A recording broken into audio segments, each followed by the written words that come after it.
how he just doesn't live there in Karachi, but he controls what happens in Karachi.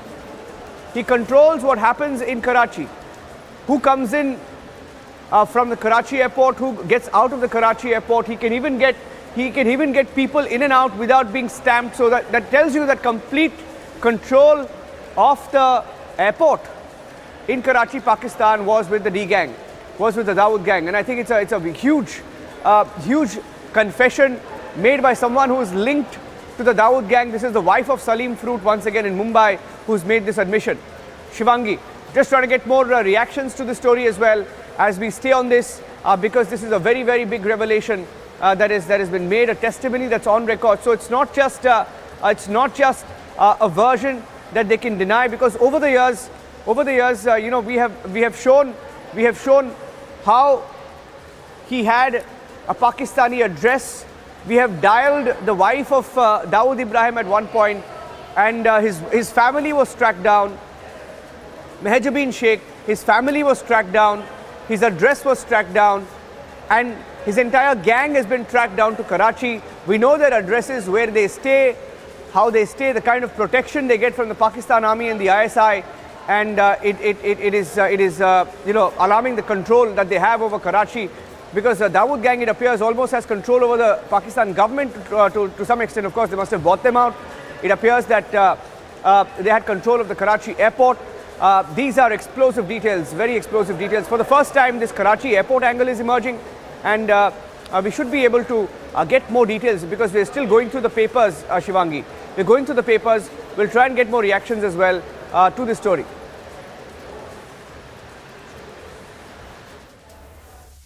All right, so Niranjan getting us all the top updates right now, and viewers, so this is a Republic news break we're getting for you, where Republic has accessed a statement of the relatives of the D gang members to NIA. The statements indicate that D gang controls Karachi Airport, and India's most wanted gangster Dawood Ibrahim's D-Company operatives are getting hassle-free access at the Karachi Airport in Pakistan. We're getting to learn some more details about that. And we're also learning right now, viewers, is that it looks like Dawood Ibrahim is ruling the Karachi airport in Pakistan, where associates of his are getting special treatment. At the same time, the NIA is probing terror funding cases involving Dawood Ibrahim and his syndicate. And they have revealed that the operatives of the D Company are getting special treatment at Pakistan's Karachi airport. So we're getting you these back-to-back updates coming in right now. And this is raising a couple of questions as well. That does D Company control the Karachi airport? And also the statements made to NIA. Now these statements are the statements of the relatives of the D gang members to NIA, where they're saying and they're suggesting that the Pakistan Airlines and is Dawood controlling the Karachi airport. Many questions coming up. Niranjan is joining us back right now for more. Niranjan, over to you.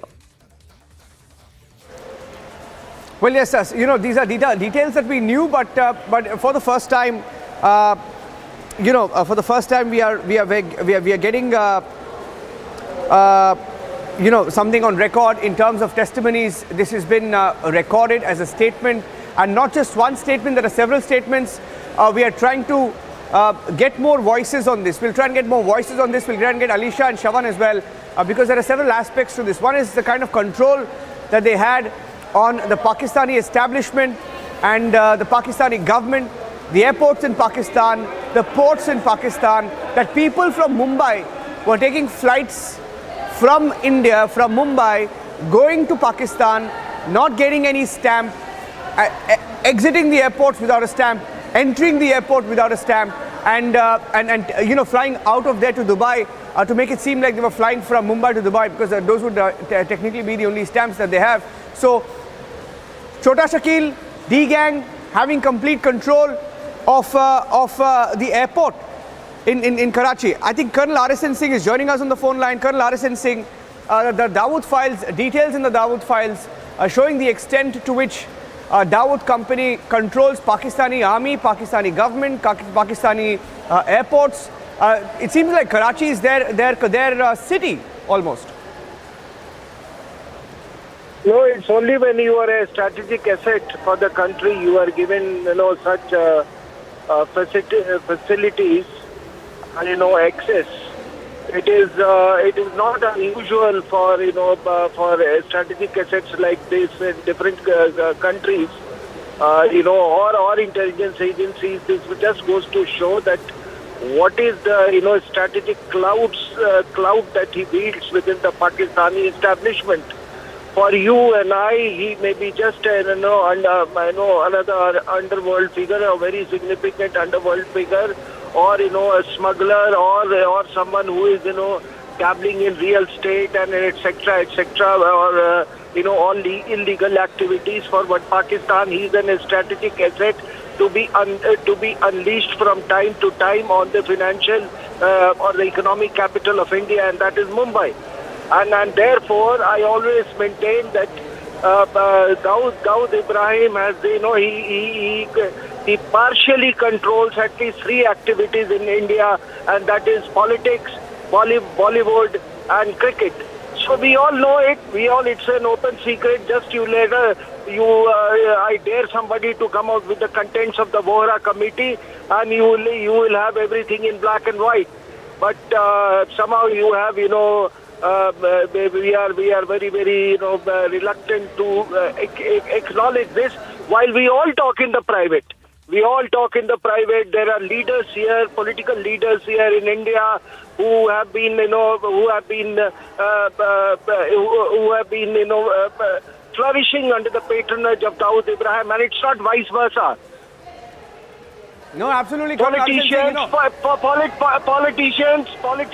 flourishing under the patronage of vice versa, and for some reason. Padma Vibhushan. Yeah, completely agree. And so their names, and you ask them the questions, they never come on record. In fact, they're in touch. We hear that some of them are in touch. Savio would know. Savio is joining us along with PK Jain. Savio and PK Jain. Okay, let me put this question to PK Jain. PK Jain, these are NIA statements. These are documents, files that we have accessed, files that show how people from the Dawood gang, those linked to the Dawood gang, were flying in and out of Pakistan. This is Salim Fruit's wife on record. There's a testimony saying she flew to Karachi, and was in Karachi, exited the airport without a stamp, entered the airport without a stamp, no checks, was taken to Chota Shakil's house. And if she said all of this on record to the NIA, and all of this is, before 2014. She says 2013, 2014, March, there were visits made.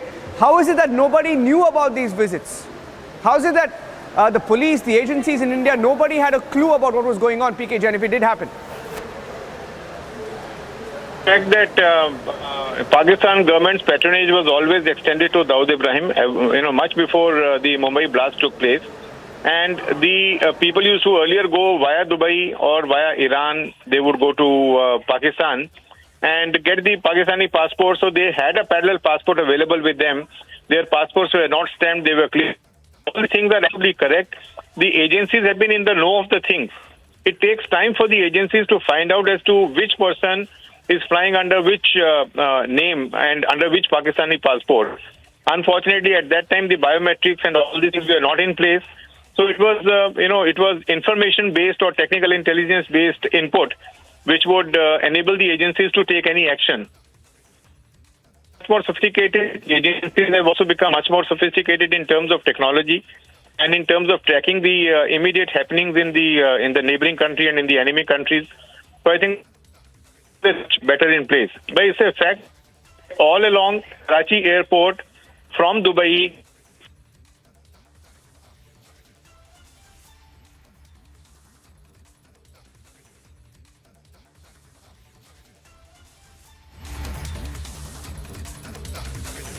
All right, I'm also going to go across to Savio Rodrigues, the chief editor of the Goa Chronicles, who's joining us right now on Republic TV. And this is a big news break that we have, where while Pakistan keeps denying that it has any kind of connections when it comes to terrorism, at the same time we're getting to know that Dawood Ibrahim is getting a very, very warm welcome at the Karachi airport, and not just him, even his associates.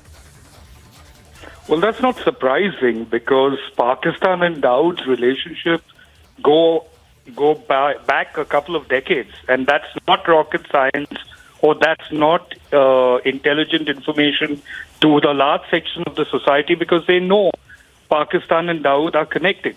But what is even more surprising is that certain sections in India, the political section, the sections within the investigating agency, why have information that is available of the family of Dawood in India, family of Dawood traveling from India to Pakistan, have we not been able to track them? That is important because there's never been a political will. Okay. There's never been a political will before 2014 to go after Dawood Ibrahim because of Dawood Ibrahim's connections with a certain political class. Savio Rodrigues, thank you for joining us. We're just running out of time right now. We are getting some more breaking news coming in, but thank you so much for joining us on this Republic News Break.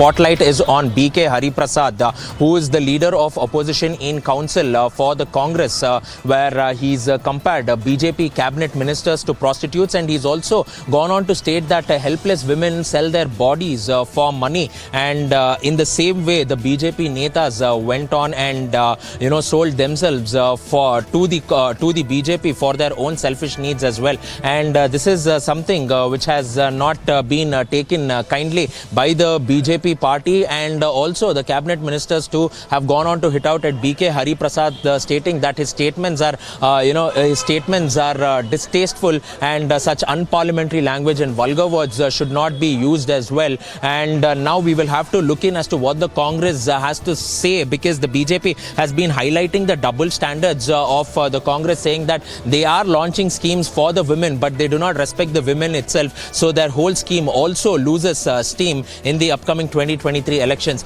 With video journalist Bhagat, Prajwal Prasad reporting for Republic, Bengaluru. All right, viewers, the ruling Bharat Rashtriya Samiti's first public meeting in Telangana would be held in Khammam town. It's happening, and a host of leaders, including Delhi Chief Minister Arvind Kejriwal, are set to take part in it. Punjab CM Bhagwant Mann, his Kerala counterpart Pinarayi Vijayan, CPI General Secretary D. Raja, and Samajwadi Party leader Akhilesh Yadav are also attending the BRS meeting. And you can see the visuals coming in right now. Now, this meet assumes political significance as it is the first public meeting after the TRS decided to go national by renaming itself BRS, and also because leaders of different opposition parties, BRS, Aam Aadmi Party, Samajwadi Party and the left, would be seen together. So the visuals coming in right now at the meeting has begun already. And in fact, we're seeing these visuals coming in for all our viewers. Now, this is the first time the BRS Supremo has invited heads of regional parties from other states to Telangana since the year 2014. And Arvind Kejriwal and Bhagwant Mann have arrived for the BRS meeting. The visuals of that on your screen as well.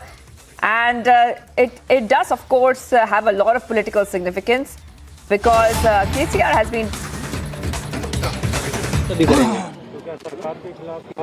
हम सरकार हमारे को support किया है। प्रधानमंत्री जी जब भी हमें खिलाड़ियों से मिलते हैं, बात करते हैं, हमेशा उनका यही रहा कि आप आराम से खेलिए और देश के लिए मेडल जीतिए। हमारी गवर्नमेंट से कोई लड़ाई नहीं है, हमारी लड़ाई सिर्फ फेडरेशन से है। 4 बजे बताएंगे madam. All right, viewers, we're getting some more breaking news coming in, where wrestler Bajrang Punia has alleged harassment by the Wrestling Federation. He has taken to Twitter, and I quote here: "The sportsperson work hard to win medals for the country, but the federation has done nothing but let us down. Players are being harassed by imposing arbitrary laws." So we're getting this breaking news coming in right now, where we are getting these top updates. We just heard the sound bite as well, where Bajrang Punia, the wrestler, is staging a protest. Those are visuals coming in at this point of time, viewers, for you on your screen, where he has alleged harassment by the Wrestling Federation. Let's go to Suesha, who's joining us live from the Delhi newsroom. Suesha, just take our viewers through what they're seeing on the screen, because we are seeing that not just Bajrang Punia, but many other wrestlers are sitting there protesting against the Wrestling Federation of India. Oh yes, absolutely. That is what is happening right now. Shivangi, as wrestlers have called it against the Wrestling Federation, they are saying that they are going to boycott it. They have to fight it down, and they will not back down in any which way. They are saying that the federation has let them down in very many ways, and while they at one end train so hard and work so hard to make the country proud, to win laurels for the country, this is how the federation is letting them down instead of supporting them, which they should. Which is why we've seen several tweets from Bajrang Punia and Sakshi Malik, and there you see pictures coming in from Jantar Mantar, where wrestlers are protesting in full swing against the federation. They have a couple of issues. They are alleging harassment. They are saying that there is no cooperation from the front of the federation. They are saying that their dates are clashing with the world championships, and primarily they are saying that they've had it enough with the wrestling federation, and they now want that they must be listened to, because they are the ones who are really responsible for how they take the country places and how they make the name, they make India proud with how hard they work. And tweets that have come in from Bajrang Punia and Sakshi Malik that primarily read where they say that sportspersons work so hard to win medals for the country, but the federation has done nothing but let them down. Players are being harassed. India के खिलाफ protest है, और बस हम सारे जो है wrestlers इकट्ठे हुए हैं, और 4 बजे हम प्रेस कॉन्फ्रेंस करेंगे और उसमें जो जो हमारे इशू हैं वो रखेंगे। 4 बजे क्या डिमांड है? वो हम 4 बजे ही बताएंगे। 4 बजे प्रेस कॉन्फ्रेंस करेंगे। कुछ हमारे और साथी आने बाकी हैं, हम जुड़े हैं साथ में, तो 4 बजे हम आपको बताएंगे।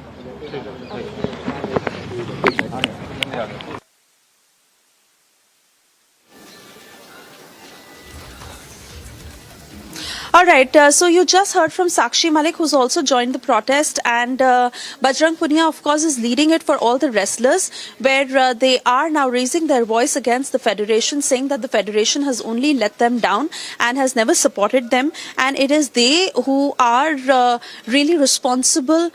They work so hard, they win medals for India, they make the country proud, but the federation has let them down, and the players are now being harassed by arbitrary laws that are being imposed by the federation. So we see these protests that are being staged at Jantar Mantar by the wrestlers who have now united against the federation, and they want to be heard. They've also put out these tweets to the Prime Minister, Home Minister, and the PM office, where they are saying that they will hold a news conference at 4 p.m. and they'll put down all the details of the issues that they really have against the federation. But they are saying that arbitrary laws that they are forced to accept, that are imposed on them by the federation in so many ways, where they are saying that the issue also is of how laws are imposed upon them, of how several dates that clash with the world championships, and these are the very many issues that they have been raising with the federation, but all their calls go unheard, because of which they have now united. They want to boycott the federation,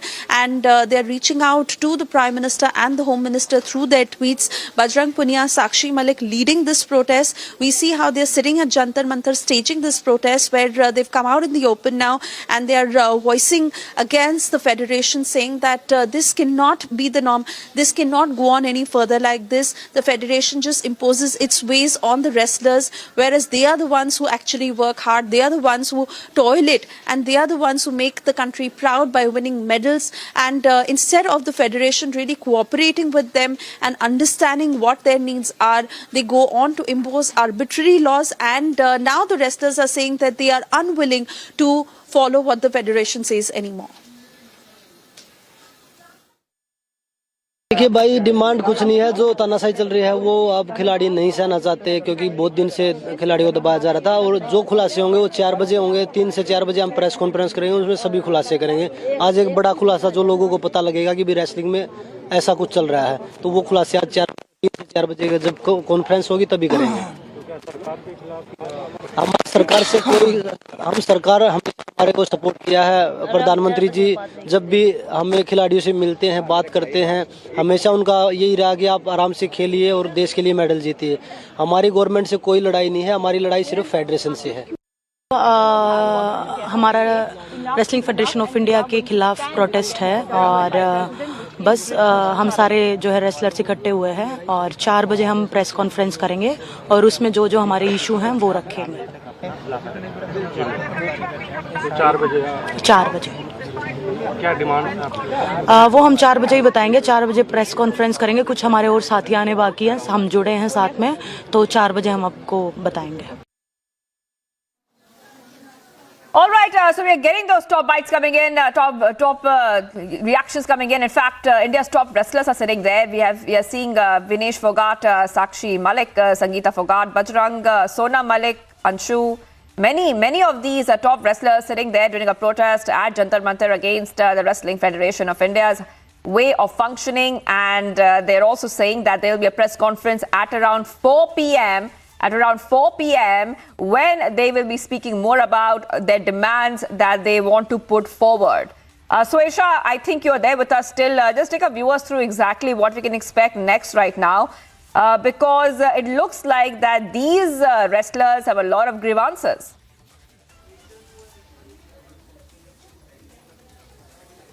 Oh, yes, absolutely. And clearly issues have been piling up that they have now brought it to this level. All of them have united at the Jantar Mantar, where they are protesting against the Federation. And of course, they're not putting out details of the specifics that they have against the Federation. But 4 p.m. is when we can expect the expose against the Federation by the wrestlers. Sorry to interrupt you, Suesha. We're getting some breaking news coming in. Getting in breaking news right now. Vadra Congress in fighting continues. Manpreet Badal resigns from the Congress. Getting some breaking updates coming in right now. Big update. Manpreet Badal quits Congress. That's coming in. Big news coming in right now, viewers. And of course, we are getting some more details where he's written a letter to Rahul Gandhi as well. We'll play that out. I will tell you exactly what that letter says. But let's go to Piyush Mishra, who's also joining us. Piyush, Manpreet Badal has resigned from the Congress. He's written a very long letter to Rahul Gandhi where he's spoken about and highlighted many issues that he was facing. Take us through what we are learning so far. Are now being seen as a very big jolt to the Congress party. Remember that this resignation is coming just days after Rahul Gandhi took out Yatra, Bharat Jodo Yatra in the state of Punjab. During that Bharat Jodo Yatra, Manpreet Badal was absent. In fact, Channi had joined that particular Yatra, former Chief Minister of Punjab. But Manpreet Badal was missing from that entire the event of the Congress party, and at that time itself the speculations were rife that Manpreet Badal could tender his resignation. And today what we are learning is that former Finance Minister of Punjab and one of the topmost leaders of Congress party has now tendered his resignation. He has written a long letter to the Congress party, and from that letter we have also accessed that letter. I am quoting a very important point which has been highlighted by Manpreet Badal in his letter, where he says, and I quote, "I do not see the point in elaborating extensively on all the particular proceedings that led to my ultimate and irrevocable disaffection. Suffice it to say that the manner in which the Congress party has conducted its affairs and taken decisions, especially with regards to Punjab, has been disheartening to say the least. The coterie of men entrusted with the authority to dictate Delhi's writ to the Punjab unit of Congress are far from sound. Instead of striving to reduce internal disagreement in an already divided house, these men acted to further increase factionalism and almost as a matter of policy strengthen the very worst elements within the party. I devoted every ounce of energy to every office I have had the honor of holding, both in the party and the government. I thank you for having provided me these opportunities and for the kindness and courtesy you have shown in the past. Regretfully, given the present culture within the party and the defined desire to persist in the present course, I no longer wish to be the part of International Congress." And that is the message which Manpreet Badal is sending out to none less than Rahul Gandhi. Remember that Rahul Gandhi is the one who is leading that entire Bharat Jodo Yatra, but it seems like Congress Toro is going on, where the leaders not only from the state of Punjab but also during his journey from Kanyakumari to Delhi to Punjab, we have seen many Congress party leaders putting down their resignation, and this is now being seen another huge jolt, a big jolt to the Congress party in the state of Punjab, where Manpreet Badal has now resigned his resignation. In fact, he is now blaming the coterie of men, those have been entrusted with the authority to dictate Delhi's route to Punjab, which means he's highlighting what Captain Amrinder Singh had highlighted. Remember that Captain Amrinder Singh is also one of the, in fact, former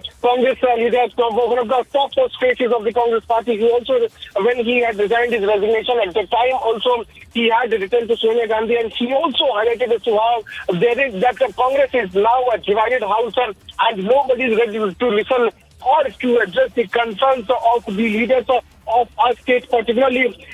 In fact, whenever such issues are raised, every time, no solution has come out. And now we are seeing as to how massive controversy is now erupting, where Manpreet Badal deciding to resign. But we're now learning, Shivangi, is that any minute from now, there's a press conference which is going to take place at the BJP headquarters, where Manpreet Badal is going to join the BJP, and it will be a big boost for the BJP state unit of Punjab. Boost for the BJP state unit of Punjab, where we will see another top most Congress leader coming and joining the faction. Remember that earlier, not only Captain Amrinder Singh, but also Jaivir Shergill, who hails from Punjab, he too joined the BJP outfit. We have seen many Congress workers coming out in open and criticizing the functioning of the party there in the state. This is not Manpreet Badal is not the only leader who is raising this. We have seen before the elections of Punjab State Assembly elections how the fight was out in open, not only between Navjot Singh Sidhu and Captain Amrinder Singh, but also between Navjot Singh Sidhu and Charanjit Singh Channi, when Channi was also appointed the Chief Minister of Punjab by the topmost leadership of Congress party. At that time also Navjot Singh Sidhu was not happy. So just to keep one man happy, Congress party has always avoided, always rejected the aspirations of other Congress leaders, and this is now coming out in open, where Manpreet Badal is in a strong written letter. और एक खिलाड़ी के लिए उसका खेल भी एक साधना ही है, एक तपस्या है, और जिसमें वो अपने आप को तपाता रहता है। और सफल खिलाड़ी का फोकस भी बहुत सटीक होता है, और तब जाकर के एक के बाद एक नए नए पड़ाव पर विजयश्री प्राप्त करता हुआ वो आगे बढ़ता है, सिद्धि हासिल करती है। मुझे खुशी है कि बस्ती में हमारे संसद के साथी भाई हरि द्विवेदी जी की मेहनत से इतने विशाल खेल महाकुंभ का आयोजन हो रहा है। भारत के खेलों में परंपरागत पारंगत स्थानीय खिलाड़ियों को ये खेल महाकुंभ नई उड़ान का अवसर देंगे। मुझे बताया गया है कि भारत के करीब करीब 200 सांसदों ने अपने यहां इसी तरह एमपी खेल स्पर्धा आयोजित की है, जिसमें हजारों युवाओं ने हिस्सा लिया है। मैं भी एक सांसद हूं, काशी का सांसद हूं, तो मेरे काशी के संसदीय क्षेत्र में भी ऐसा खेल स्पर्धाओं का सिलसिला चल पड़ा है। इसी तरह के खेल महाकुंभ अनेक स्थानों पर कराकर, एमपी खेल स्पर्धा कराकर सभी सांसद नई पीढ़ी का भविष्य गढ़ने का काम कर रहे हैं। सांसद खेल महाकुंभ में अच्छा प्रदर्शन करने वाले युवा खिलाड़ियों को स्पोर्ट्स अथॉरिटी ऑफ इंडिया के ट्रेनिंग सेंटर्स में आगे की ट्रेनिंग के लिए भी चुना जा रहा है। इससे देश की युवा शक्ति को बहुत लाभ होगा। इस महाकुंभ में ही 40,000 से ज्यादा युवा हिस्सा ले रहे हैं और मुझे बताया गया कि पिछले साल की तुलना में ये 3 गुना ज्यादा है। मैं आप सभी को, मेरे सभी युवा दोस्तों को इन खेलों के लिए ढेर सारी शुभकामनाएं देता हूं। अभी मुझे खो खो देखने का अवसर मिला। हमारी बेटियां जिस चतुराई के साथ और टीम के साथ पूरी तरह टीम स्पिरिट से खेल रही थी, वाकई बड़ा आनंद आ रहा था देख करके खेल को। मैं जानता नहीं हूं मेरी ताली आपको सुनाई दे रही थी कि नहीं दे रही थी, लेकिन एक बढ़िया खेल खेलने के लिए और मुझे भी खो खो के खेल का आनंद प्राप्त करने का अवसर देने के लिए मैं इन सभी बेटियों को बधाई देता हूं, उनका अभिनंदन करता हूं। साथियों, सांसद खेल महाकुंभ की एक और विशेष बात है, इसमें बड़ी संख्या में हमारी बेटियां हिस्सा ले रही है और मुझे विश्वास है बस्ती, पूर्वांचल, यूपी और देश की बेटियां ऐसे ही राष्ट्रीय, अंतर्राष्ट्रीय प्रतियोगिताओं में अपना दमखम दिखाती रहेगी। अभी कुछ दिन पहले ही हमने देखा है कि women under 19 T20 world cup में हमारे देश की कप्तान शेफाली वर्मा ने कितना शानदार प्रदर्शन किया। बेटी शेफाली ने लगातार 5 गेंदों में 5 चौके मारे और फिर ओवर की आखिरी गेंद पर छक्का मारकर एक ही ओवर में 26 रन बना दिए। ऐसे ही कितना सारा टैलेंट भारत के कोने कोने में है। स्पोर्ट्स टैलेंट को तराशने में इस तरह के सांसद खेल महाकुंभ की बड़ी भूमिका है। साथियों, एक वक्त था जब स्पोर्ट्स की गिनती एक्स्ट्रा करिकुलर एक्टिविटी में के तौर पर हुआ करती थी, यानी इसे पढ़ाई से अलग केवल टाइम पास का जरिया समझा जाता था। बच्चों को भी यही बताया और यही सिखाया। इससे पीढ़ी दर पीढ़ी एक मानसिकता समाज के अंदर घर कर गई कि स्पोर्ट्स उतना जरूरी नहीं है, वो जीवन और भविष्य का हिस्सा नहीं है। इस मानसिकता से देश का बहुत बड़ा नुकसान हुआ। कितने ही सामर्थ्यवान युवा, कितनी ही प्रतिभाएं मैदान से दूर रह गई। बीते 8-9 वर्षों में देश ने इस पुरानी सोच को पीछे छोड़कर स्पोर्ट्स के लिए एक बेहतर वातावरण बनाने का काम किया है। इसलिए अब ज्यादा बच्चे और हमारे नौजवान स्पोर्ट्स को कैरियर के विकल्प के तौर पर देखने लगे हैं। फिटनेस से लेकर हेल्थ तक टीम बॉन्डिंग से लेकर तनाव मुक्ति के साधन तक, प्रोफेशनल सक्सेस से लेकर पर्सनल इंप्रूवमेंट तक स्पोर्ट्स के अलग अलग फायदे लोगों को नजर आने लगे हैं। और खुशी की बात यह है कि माता पिता भी अब स्पोर्ट्स को गंभीरता से ले रहे हैं।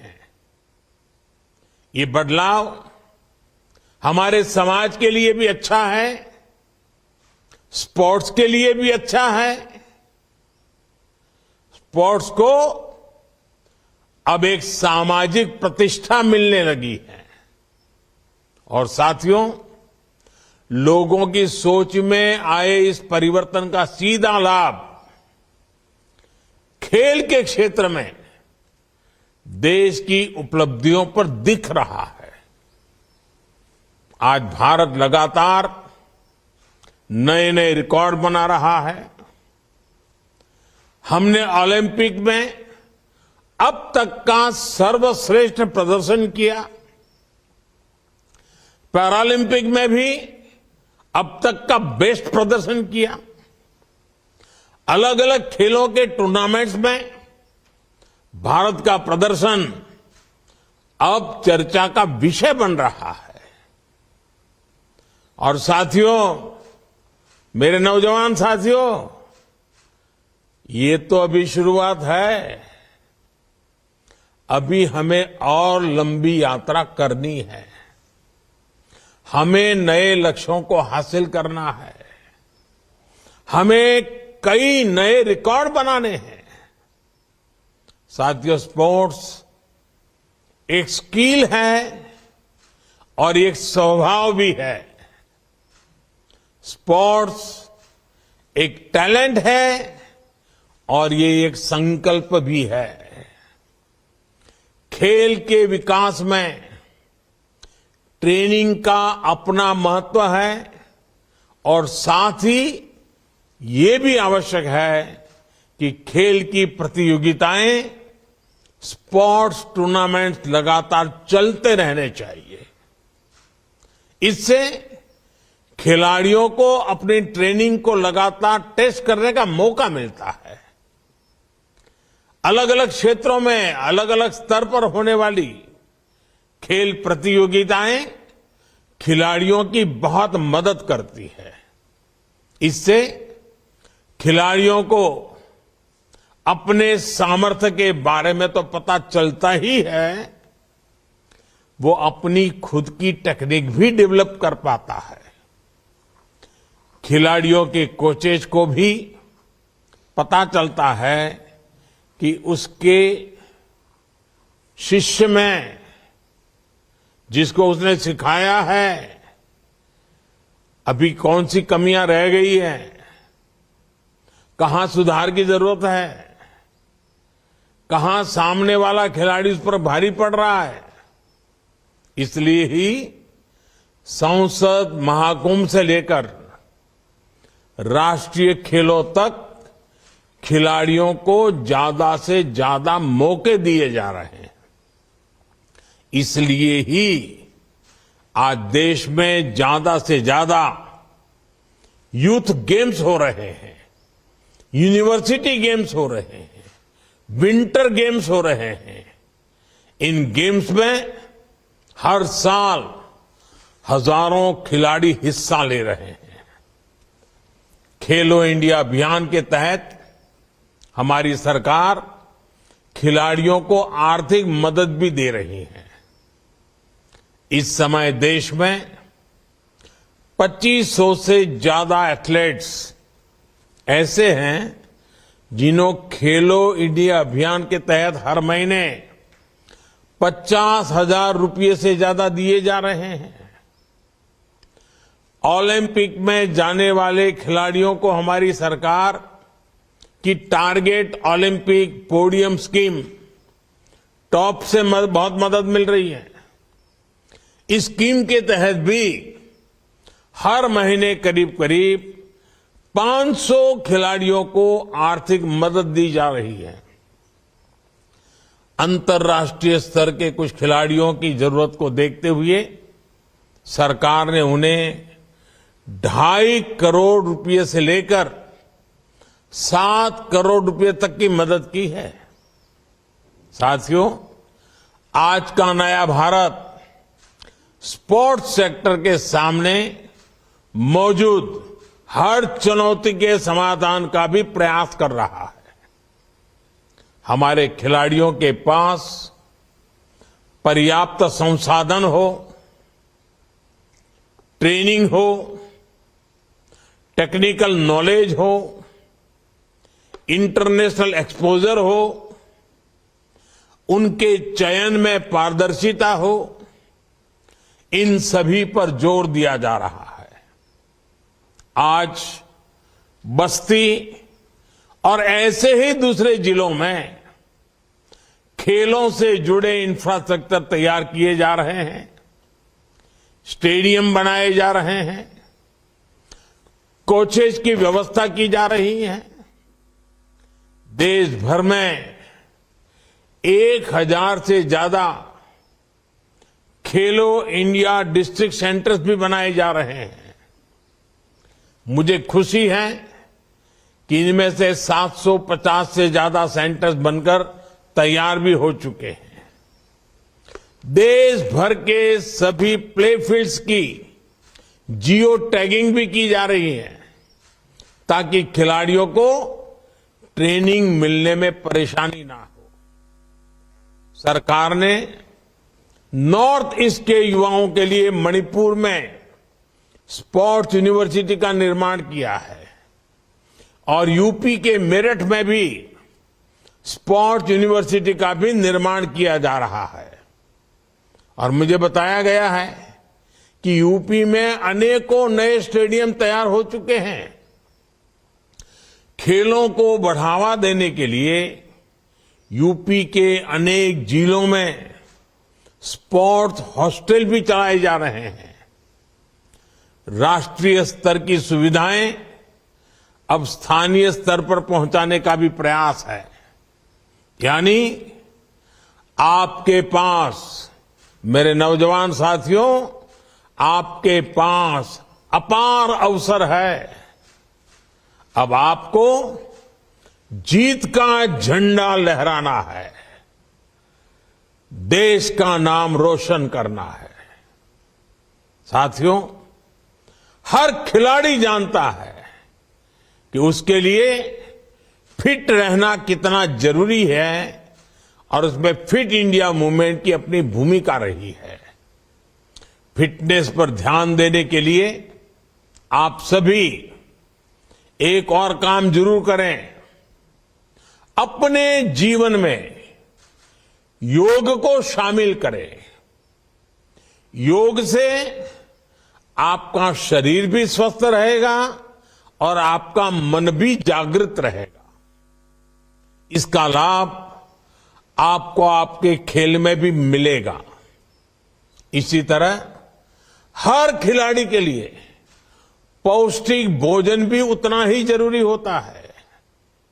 इसमें हमारे जो मिलेट्स हैं, हमारा मोटा अनाज जो कहते हैं, मोटे अनाज की बात जो करते हैं, आमतौर पर हमारे यहां गांवों में हर घर में खाया जाता है।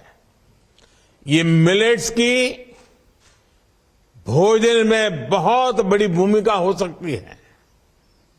आपको पता है कि भारत के कहने पर साल 2023 को इंटरनेशनल ईयर ऑफ मिलेट्स घोषित किया गया है। अपने डाइट चार्ट में आप मिलेट्स को शामिल करेंगे तो ये भी आपको बेहतर स्वास्थ्य में मदद करेगा। साथियों, मुझे भरोसा है हमारे सभी युवा खेलों से बहुत कुछ मैदान में भी सीखेंगे, जीवन में भी सीखेंगे। और आपकी ये ऊर्जा खेल के मैदान से विस्तार होती होती देश की ऊर्जा बन जाएगी। मैं हरीश जी को बहुत बधाई देता हूं। बड़े लगन से इस काम के पीछे वो लगे रहते हैं। इस कार्यक्रम लिए पिछली पार्लियामेंट में आकर के मेरे से निमंत्रण दे गए थे, तो उनका ये जो बस्ती के जवानों के लिए, नौजवानों के लिए दिन रात काम करने का उनका स्वभाव है, वो खेल के मैदान में भी दिखाई दे रहा है। मैं आप सबको बहुत शुभकामनाएं देता हूं। बहुत बहुत धन्यवाद।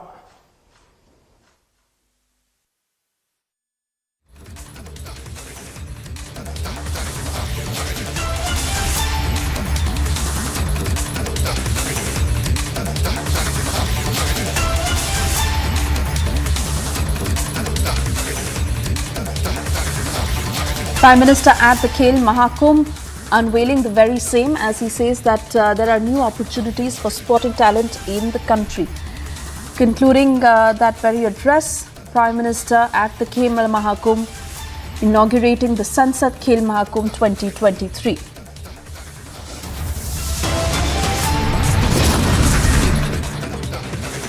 Time for a short break. On the other side, the big story we're focusing on, it's an attempt to unite the opposition.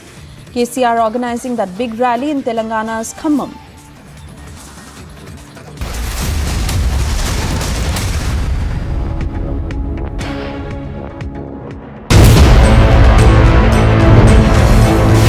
From dropping the nuclear threat to saying Pakistan has learnt lessons. Pakistan has learnt its lesson. We had 3 wars with India, 3. And the consequence of those wars, as a result, it only brought more miseries. Bhutto's boss Sharif admits lesson learnt. From embarrassed to learning lessons. Pakistan forced to fall in line. Mails exchanged with Robert Vadra. The allegation against Robert Vadra being that this central London property, which is in the name of Sanjay Bhandari, is a property that is de facto owned by none other than Robert Vadra himself. An arms dealer tracked down to London. Mr. Bhandari, Mr. Bhandari. An investigation the nation followed. Sanjay Bhandari will be extradited. A Republic investigation impact.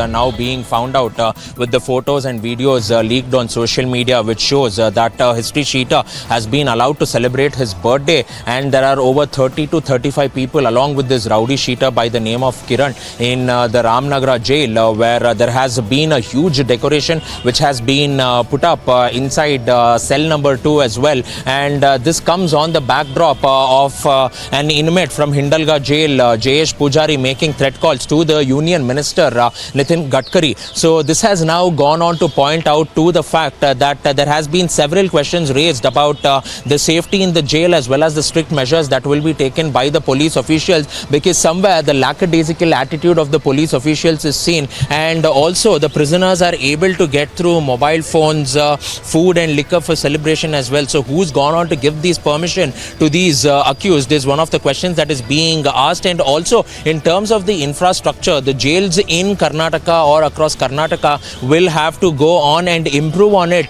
because this is something which will turn out to be a huge problem for the government. We bid for smuggling the weapons in the Indian territory, and this time this recovery has been made in the Gurdaspur sector nearby the international border, and in fact the BSF has recovered 4 made-in-China pistols along with 8 magazines and 47 rounds. And even according to the statement of BSF, they have spotted a drone on the intervening night of 17th and 18th January, and following which they have opened the fire. And in fact, in the morning after searching the area, they have recovered a huge cache of arms and ammunitions along with 4 pistols. Viewers, we have breaking news coming in from the war zone in Ukraine, where we are being told that the interior minister of the country has died in a helicopter crash. The helicopter crash has killed the Ukrainian interior minister Dmitry Monastokoyevsky has been killed in this accident, we are told, among other persons and personnel of the interior ministry of the country. This is Monastrisky, is the interior minister of Ukraine, who has died in this helicopter crash in Brovary. The first deputy minister Enin and the state secretary Lubkovich have also been killed. As of now, as per the latest reports from Ukraine, there have been 16 casualties in this helicopter crash that took place in the Kiev region. And breaking details continuing to come in about who these 16 people are. We are told 2 of them in this helicopter crash who have passed away are children. But there are also, along with them, senior members of the Ukrainian administration and government. The interior minister of the country, the minister who is at the head of essentially the home affairs of the state of Ukraine, Monastrisky Dmitry, has been killed in this helicopter crash. This is coming in from various reports in Kiev right now. We'll get you more details on this. This is breaking information. The helicopter crash had taken place a couple of hours ago. The identities of those on board was not clear. It was known, however, that the craft, the chopper, had fallen on a social infrastructure facility. That was the immediate news that had come in. It had crashed near a kindergarten. That explains why there are at least 2 children believed to be also casualties of this tragedy. But the Ukrainian interior minister is also emerging among them. This is a blow to Ukraine amid the war with Russia, which is in its 11th month now. It's unclear at this moment whether there was an element of the conflict in this helicopter crash. There is so far nothing to suggest that it was because of the war that the helicopter crashed. It could have been an accident on its own. We'll await to hear more details of that. We have visuals coming in of the aftermath of this accident. 16 people have been killed, some of them aboard the chopper itself, some of them at the kindergarten and other social infrastructure on which this crash had taken place. And the reports are currently telling us that there are senior personnel in the Ukrainian Interior Ministry establishment who have died. The latest report says that there are 17 dead in this entire accident, including the Minister of Internal Affairs, including the first deputy minister, as well as the Secretary of State.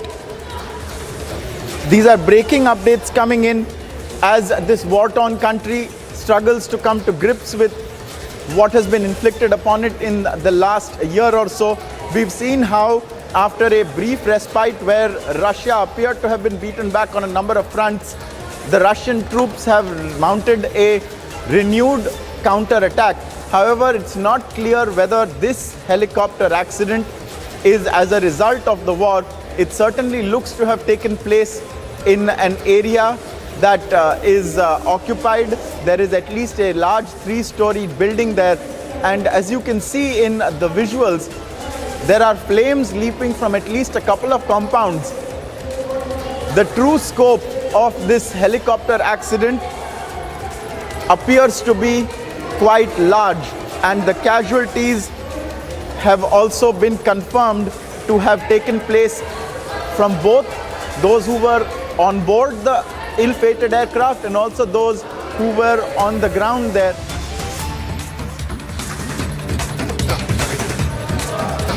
We'll get you more details of the accident in Ukraine, viewers. At the moment, we're getting in from closer home visuals of Manpreet Badal, who quit the Congress party and is now joining the BJP. He has served as a finance minister of the state government on at least 2 occasions. He is a 5-time MLA of Punjab. He is by all means a very senior and very qualified erstwhile member of the Congress. Let's listen in to Piyush Goyal, who's inducting him in. एक इतने विद्वान, सरल स्वभाव के और अनुभवी राजनीतिक नेता, जिन्होंने अपने कार्य से वर्षों वर्षों तक पंजाब की सेवा करी, और मैं मानता हूं इनका योगदान शायद पंजाब के भी बाहर इसलिए जाता है कि जो जीएसटी काउंसिल का कारोबार था, और जीएसटी काउंसिल में जब शुरू से ही माननीय अरुण जेटली जी, मुझे भी सौभाग्य मिला इनके साथ काम करने का 2 जीएसटी मीटिंग्स में, और लगातार हम सभी का अनुभव ये रहा कि एक सोबरिंग इन्फ्लुएंस जो बहुत बैलेंस्ड, स्टडीड और देशहित को सर्वोप्रिय रखते हुए निर्णय लेने में अग्रसर रहते थे, ऐसे एक बड़े नेता पंजाब के आज भारतीय जनता पार्टी में प्रवेश कर रहे हैं। आपका मनप्रीत सिंह बादल जी तहे दिल से स्वागत है, और मेरा विश्वास है कि आपके आने से भारतीय जनता पार्टी मजबूत होगी, पंजाब में भी, देश में भी।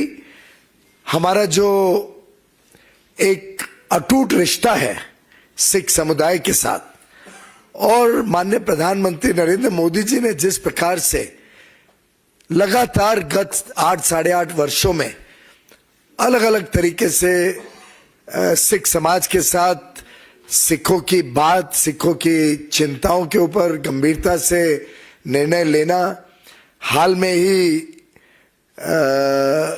मैं अमेरिका में था प्रवासी भारतीय दिवस के दिन, और वहां एक बहुत बड़ा टोली सिक्स ऑफ यूनाइटेड स्टेट्स की मेरे पास आई, और उन्होंने मेरे माध्यम से माननीय प्रधानमंत्री जी का धन्यवाद दिया कि उन्होंने वीर बाल दिवस मनाकर एक प्रकार से एक वर्षों वर्षों तक जो लोगों के बीच में, सरदार सिख समाज के बीच में एक थोड़ी बहुत फीलिंग थी कि जो उनका इतना बड़ा मार्टरडम हुआ है, जो उनकी कुर्बानी है, उसका सही माने में देश ने श्रद्धांजलि नहीं दी है। उस काम को भी मोदी जी ने पूरा किया। करतारपुर साहिब कॉरिडोर हो, अन्य अन्य प्रकार से जो मोदी जी का आउटरीच रहा है, और जिस प्रकार से आत्मीयता का संबंध रहा है सिख समाज से, उसमें आपके आने से माननीय मनप्रीत सिंह बादल जी, मैं समझता हूं और नजदीकी आएगी सब पंजाब में और देश भर और दुनिया भर के सिखों के बीच में, हमारे बीच में। और मेरा मानना है कि आपके आने से आज भारतीय जनता पार्टी को बहुत बड़ा एक पंजाब में भी और देश की राजनीति में आगे बढ़ने के लिए एक बहुत स्वर्णिम दिन मैं इस आज को मानता हूं। साथ ही साथ एक बड़ी इंटरेस्टिंग चीज आपके साथ शेयर करना चाहूंगा। शायद ही पूरे नॉर्दर्न इंडिया में इतने सारे जो राज्य हैं, कोई वित्त मंत्री रहा होगा जिन्होंने 9 बजट पेश किए होंगे। माननीय मनप्रीत सिंह बादल जी ने 9 बजट पंजाब में पेश किए। इनका ऑलवेज बड़ा सोबरिंग इन्फ्लुएंस रहता था, देश हित को सर्वोप्रिय रखते हैं, देश हित के पंजाब के हित के लिए चिंता करते हैं। और मेरा जो व्यक्तिगत अनुभव रहा है कई मीटिंगों में, पहले वित्त विभाग के नाते, दूसरा आगे चल के फूड और कंज्यूमर अफेयर्स के नाते, मैं समझता हूं कि माननीय मनप्रीत सिंह बादल जी पूरे समय देश की चिंता करते हैं, पंजाब की चिंता करते हैं।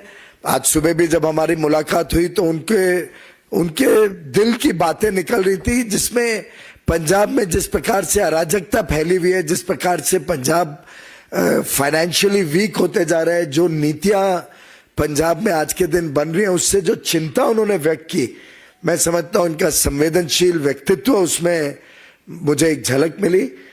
मेरा विश्वास है कि भारतीय जनता पार्टी और मनप्रीत सिंह बादल जी के आज हमारे साथ जुड़ने से पंजाब की जनता की भी सेवा में बीजेपी एक बहुत ही अहम भूमिका निभाएगी आगे आने वाले दिनों में। मनप्रीत सिंह जी, आप कुछ शेयर करें हमारे साथ। तो धन्यवाद। और मंच की और पीयूष जी आपकी मर्जी से और आपकी इजाज़त से सबसे पहले तो जितनी दिल्ली की प्रेस को आई है, मैं आप सबका यहाँ पहुँचने पे thank you for coming to cover this event.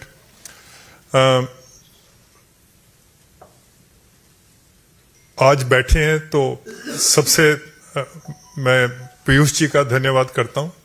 इनकी कोशिश और काविश की वजह से आज इस प्रेस ब्रीफिंग में बैठा हूँ। हमारे पंजाबी में एक कहावत है कि मैं आया बीजेपी के दफ्तर में तो साहब आपने मुझे अपने हाथों पे नहीं, आपने मुझे अपनी आंखों पे बिठा लिया। इस बात का मैं धन्यवाद करता हूँ। मुझे पीयूष जी तकरीबन 30 साल हो गुजरे हैं राजनीति में। राजनीति में बहुत कम ऐसे मौके मिले हैं जब राजनीति में किसी शेर से मुलाकात हुई हो। कुछ दिन पहले मेरी एक शेर से मुलाकात हुई और वो भारत के गृह मंत्री, और उन्होंने मुझे एक बात कही जो मेरे को दिल को छू गई। उन्होंने मुझे बोला कि पंजाब ने हिंदुस्तान के लिए 400 हमले झेले हैं। 400 मर्तबा हिंदुस्तान पे जब आक्रमण हुआ तो वो पंजाब ने बर्दाश्त किया है। हम पंजाब को अपने हाल पे नहीं छोड़ेंगे। हम पंजाब को संवारेंगे, हम इसको सुधारेंगे और पंजाब का जो वकार है उसको एक बार फिर बहाल करना है। और ये बात जो है ये मुझे छू गई। And as someone who reflects anxiously in every day on the future of Punjab, मैं फिक्रमंद रहता हूं पंजाब के हाल पे और पंजाब के आने वाले हाल पे। और ये जो पंजाब की धरती है ये शेरों को जन्म देने वाली धरती है। ये वो धरती है जिसको भगवान ने हरे खेतों और दरियाओं से ऐसे सजाया जैसे मेहंदी से किसी दुल्हन को सजाते हैं। तो फिक्र मुझे इसी बात का रहता है कि इस धरती माँ को मुसीबतों ने आके घेर लिया है। वहाँ गुर्बत है, गरीबी है, रिश्वत है, अनपढ़ता है, नशाखोरी है। वहाँ पर वतन दुश्मन कार्रवाइयाँ हैं और इनका कोई ना कोई हल होना चाहिए। हर दूसरा खानदान पंजाब में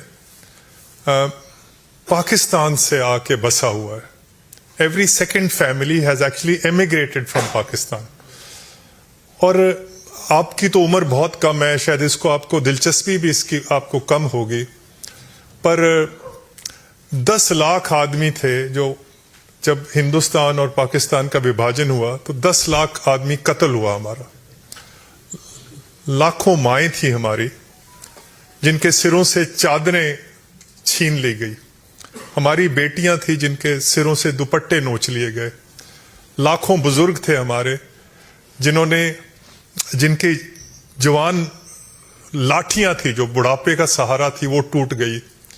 10 लाख आदमी कत्ल हुआ। फिर जाके 15 अगस्त 1947 का सूरज चढ़ते हमने देखा था और इस उम्मीद से आए थे कि ये किसी आजाद मुल्क में जा रहे हैं, मेहनत और मोहब्बत से अपने आने वाली नस्लों का हम कोई जो भविष्य है वो बनाएंगे।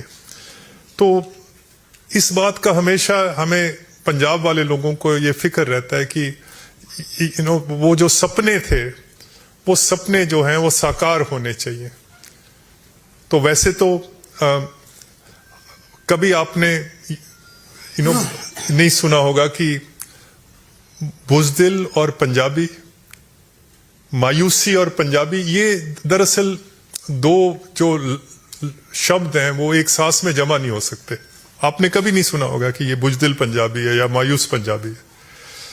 इसलिए मैं और ये जो पंजाब के अंदर हर चीज अपने आप को देश के लिए कुर्बान कर देना, ये जो क्वालिटीज हैं पंजाब के लोगों की, ये बाजारों से नहीं मिलती, हाट से खरीद के नहीं ला सकते, ये भगवान की नुसरत से मिलती हैं। तो पंजाब ने एक बहुत बड़ा योगदान दिया है इस देश के निर्माण में, पर आज भी हम देख रहे हैं कि कुछ सफ़े जो हैं हिंदुस्तान के निर्माण में अभी भी खाली पड़े हैं, कोरे पड़े हैं। और पंजाब इन सफ़ों की, इन पेजेस की रौनक बन सकता है बशर्त इसको अच्छे आदमी, कोई लायक आदमी, कोई वतन परस्त लोग इसको चलाने के लिए आ जाएं।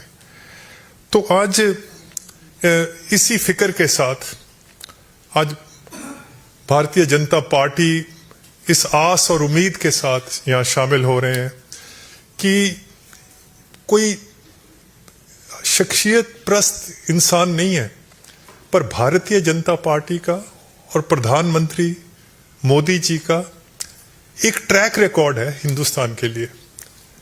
पिछले जो 8 साल गुजरे हैं, डिप्लोमेटिकली हिंदुस्तान जो है बहुत मजबूत हुआ है। रूस से भी दोस्ती रख ली, अमेरिका को भी हाथ में ले लिया, चीन को भी आंखें दिखा दी। और पीयूष जी शायद इस बात की तायद करेंगे कि बहुत सस्ता तेल मिल गया हिंदुस्तान को। अगर सस्ता तेल ना मिलता तो देश में बहुत महंगाई होनी थी। आज यूरोप में, नॉर्थ अमेरिका में महंगाई बहुत है। अगर ये सस्ता तेल ना होता तो हालात बिगड़ सकते थे। हिंदुस्तान की जो इकोनॉमिक पॉलिसीज हैं पिछले 8 साल से, जो मोदी जी की खास करके PLI जो स्कीम आई है, वो मेक इन इंडिया की जो सारा है, वो देखें, उसकी वजह से हिंदुस्तान दुनिया की फैक्ट्री बन जाएगा। हिंदुस्तान वो हिंदुस्तान नहीं रहेगा जो आपने और मैं जिसको जानते हैं, हमारे बचपन वाला हिंदुस्तान नहीं है। हिंदुस्तान ने तरक्की बहुत करनी है। सवाल सिर्फ एक ही है कि उस हिंदुस्तान में पंजाब का क्या मुकाम होगा, पंजाब उस हिंदुस्तान में कहां खड़ा होगा। कि एक टाइम था पंजाब हिंदुस्तान के माथे का चांद हुआ करता था। कोई बहादुरी का मेडल आता था, पूछने की बात नहीं है, वो पंजाब से ही होता था। किसी से कोई खेल में कोई मेडल आता था, वो पंजाब से ही आता था। पंजाब स्लिप कर रहा है। और आज ये जो चुनौतियां हैं, अगर इसको कोई ना कोई हमें कोई पटड़ी पे चढ़ा सकता है तो वो प्रधानमंत्री और उनकी जो टीम है, ये जो मेरे बगल में बैठे हैं, you running the 5th largest economy, the 3rd largest military in the world. It's the 7th biggest, country in the world. Or these are very exciting times to be a politician. These are very exciting times to be an Indian. You could have actually been an Indian from 1947 to 1995. Nothing was happening for India. And thanks to Modi ji, वो जो 8%, 9% जो growth आ रही है इस वक्त, मैं subject to correction sir, we are a $3.25 trillion economy. जिस दिन हिंदुस्तान $6 ट्रिलियन इकोनॉमी बन गया, we will become a meaningful society. तो उस आस और उम्मीद के साथ आज बीजेपी और मोदी जी के जो इनका जो लीडरशिप है उसमें पंजाब का, और वैसे तो एक पंजाबी में मुहावरा है कि दोस्ती में, दुश्मनी में और आशिकी में इंसान को दिल तो बड़ा ही रखना चाहिए, दिल छोटा नहीं रखना चाहिए। तो कांग्रेस को तो आज खैर बात कह के आज भारतीय जनता पार्टी में शामिल हो रहे हैं। जिनके साथ कभी बैठ के पानी भी पिया हो, उसके बारे में भी इंसान को बुरा बोलना नहीं चाहिए। बट मुश्किल ये थी कि how can you operate in a party which is at war with itself. अपने साथ ही जंग है, धड़े बने हुए हैं। जो 4-5 धड़े होते हैं, एक को लीडर ऑफ ऑपोजिशन बना देते हैं, एक लीडर ऑफ लेजिस्लेटिव पार्टी बन जाता है, एक लीडर ऑफ कैंपेन पार्टी, एक दूसरे को साथ लड़ाई का वहां हर मतलब पंजाब में नहीं, हर कांग्रेस के हर स्टेट में यही हाल है। हम सियासत करते हैं मुल्क के लिए, कोई कुछ ना कुछ अपनी कौम के लिए करेंगे। इस धरती माँ का कर्ज देना है, हम कोई धड़ों की सियासत थोड़ी करेंगे। तो ये वजह है कि कांग्रेस जो छोड़ने की नौबत पड़ी कि हमने धड़ों की सियासत थोड़ी करनी है कि हम जिस धड़े में है वो धड़ा आगे आए। सो मैं एक बार फिर पीयूष जी आपका और सारे मंच का, मोदी जी का, अमित शाह जी का, और खास करके जो प्रेसिडेंट हैं उनको बधाई भी देनी चाहता हूं, उनको एक्सटेंशन मिली है। तो नड्डा साहब का, हमारे हमसाया हैं, हमारे पड़ोसी हैं पंजाब के, तो आज एक नया सफर जो है उसकी शुरुआत कर रहे हैं। सो मैं ज्यादा लंबी बात नहीं आज करूंगा, और भगवान से कि भगवान हमें हिम्मत दे, भगवान हमें अकल दे कि हम इस देश की सेवा कर सके, पंजाब को आगे ले जा सकें। आज यही मेरे दिल के जो तासुरात हैं कि कैसे न कैसे देश आगे बढ़े। और वैसे तो दिल की बातें करनी थी प्रेस के साथ, और दिल की बातें तो वो तो पंजाबी च ही हो सकती हैं, पर मादरी जुबान, क्योंकि दिल दी बंदा जदों पर क्योंकि तुसी समझदे नहीं पंजाबी, तो मैनू राष्ट्रीय जुबान का सहारा लेना पिया। पर जब पंजाब में जाऊंगा तो ऑफ कोर्स पंजाबी में। सो एक पंजाबी का एक शेर मैं जरूर कह दूंगा। अब पता नहीं, एक बहुत बड़े शायर हुए हैं पंजाब के, उन्होंने लिखा था कि मैं हार दे मुंह ते भी, जब मायूसी भी होती है, असार जित दे वेना या, सिकंदर वेखदा शीशा सी मैं तलवार वेना या। और कहता है वले पा के, ये बीजेपी के लिए है, वले पा के मेरी सेदों निकल तूफान जांदे ने, मेरे सामने आके पहाड़ मैदान जांदे ने। और ये मोदी जी के लिए है, फकीर हुंदा होया भी बहना मैं सुल्ताना दे तख्तां ते, फकीर हुंदा होया भी बहना मैं सुल्ताना दे तख्तां ते, वक्त रहिंदा है वक्तां वालियां नू वक्तां ते। और कहता है, और ये अखीरला बंद है इस शेर का, ही सेज माड़ू छौ दे होण तराक जेड़े, जो दरियाओं में समुद्रों में तैरते हैं, माड़ू छौ दे होण तराक जेड़े, वेंदे रहे ने जोश समुद्रां दे, हड़ दियां छल्लां वांगू उठण फिर डिगण फिर उठण, हड़ दे मोढियां ते चढ़े रहन वाले। और लास्ट लाइन है, और ये लहू से लिख लो, अगर पेन नहीं है तो लहू से लिख लेना। कहता है पल दी जिंदगी है भावें बुलबुले दी, एक बुदबुदे ने कितनी जिंदगी है, एक पल की जिंदगी है। इस पल दी जिंदगी है भावें बुलबुले दी, पर दरिया ते चोटी दी जिंदगी है, एक पल भी रहना है पर दरिया से ऊंचा होकर रहना है। ये मोदी जी की शान है। बड़ा धन्यवाद, थैंक यू सर। पंजाब से आते हैं, हमारे राष्ट्रीय महासचिव हैं, वे भी शब्दों के माध्यम से स्वागत करना चाहते हैं बादल साहब का। आदरणीय पीयूष जी, अनिल बलूनी जी, संजय जी, और आज जिन्होंने भारतीय जनता पार्टी की सदस्यता आदरणीय प्रधानमंत्री श्री नरेंद्र मोदी जी की नीतियों और उनके किए हुए कामों को देखते हुए ली है, मैं उनका स्वागत करता हूं। उन्होंने जी आया कहना पंजाब के अंदर जो Congress continues to disintegrate. There are political machinations elsewhere. There is an attempt to unite the opposition. Aam Aadmi Party, SP and the left are attending KCR's rally in Telangana. More on that coming up after a short break.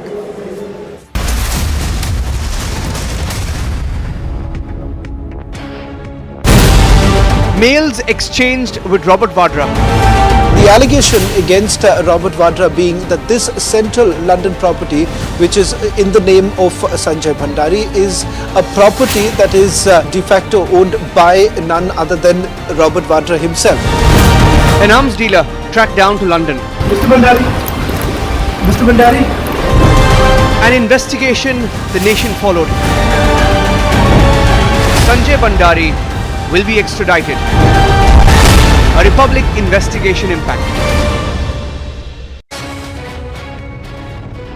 Are now being found out with the photos and videos leaked on social media, which shows that History Sheeter has been allowed to celebrate his birthday, and there are over 30 to 35 people along with this rowdy sheeter by the name of Kiran in the Ramnagar jail, where there has been a huge decoration which has been put up inside cell number 2 as well, and this comes on the backdrop of an inmate from Hindalga jail, Jayesh Pujari, making threat calls to the Union Minister Nitin Gadkari. So this has now gone on to point out to the fact that there has been several questions raised about the safety in the jail as well as the strict measures that will be taken by the police officials, because somewhere the lackadaisical attitude of the police officials is seen, and also the prisoners are able to get through mobile phones, food and liquor for celebration as well. So who's gone on to give these permission to these accused is one of the questions that is being asked. And also in terms of the infrastructure, the jails in Karnataka or across Karnataka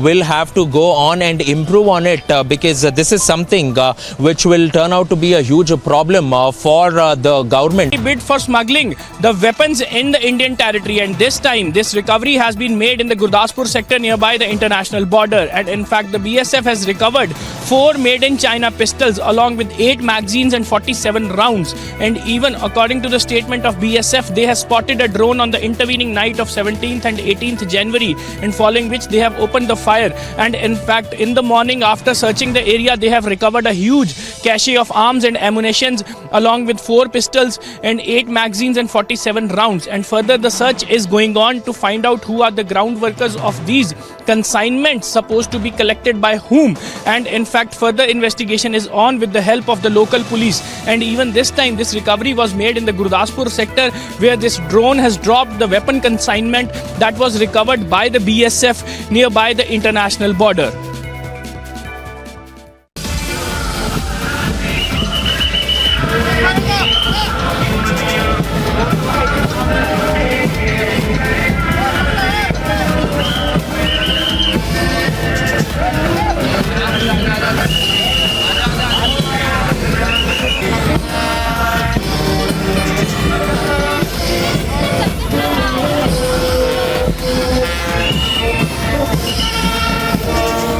When timeless Europe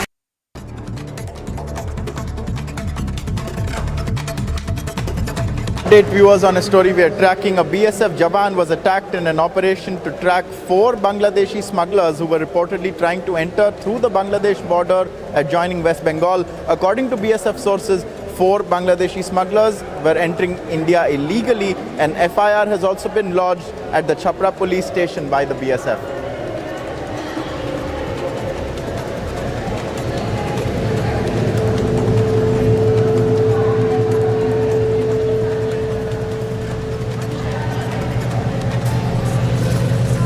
And viewers, stay with us, because just in a few moments from now, the Election Commission of India is going to announce the poll dates for the elections to Meghalaya, to Nagaland and to Tripura. Stay with us.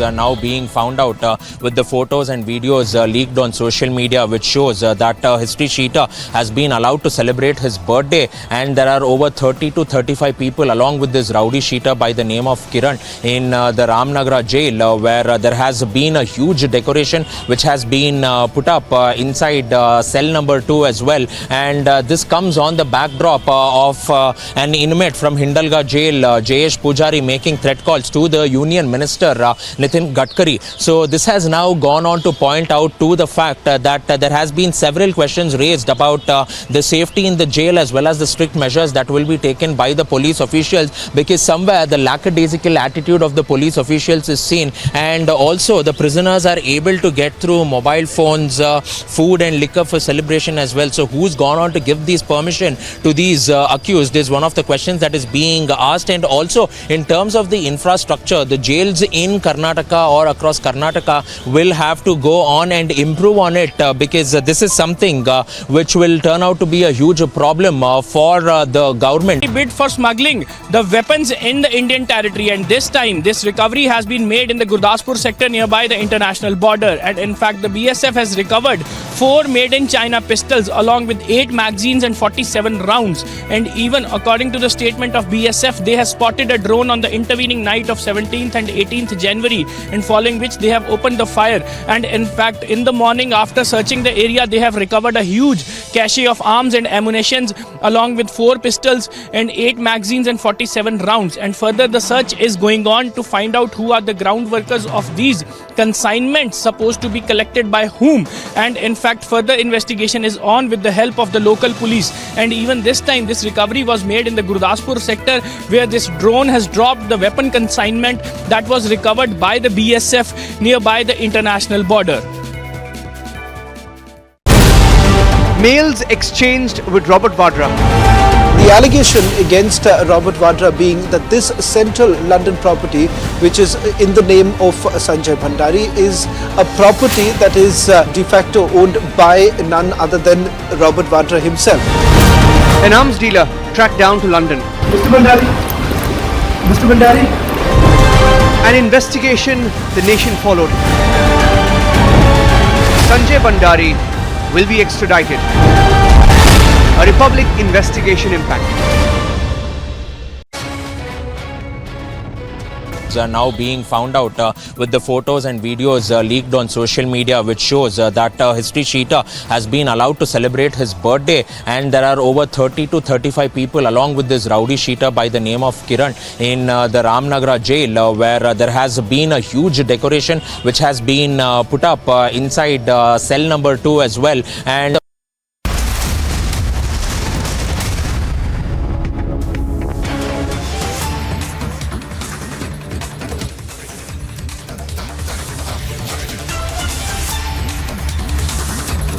And we are getting the details of the chopper crash in Kyiv, where 16 lost their lives, and the interior minister also died in this chopper crash that landed near a nursery. This also includes 2 children who were among the dead and 10 who are being treated in a hospital. There were 8 others along with the interior minister in the helicopter. The first deputy minister and the state secretary also died when the helicopter came down in the suburb of Brovary. The national police chief, who had put out details that the helicopter belonged to Ukraine's state emergency service, and after the crash, a fire broke out close to the kindergarten and children and staff were moved from the building. The wreckage from the helicopter was visible outside a burning building. Remember, Republic had spoken to the Interior Minister, my colleague Shawan Sen, who was on.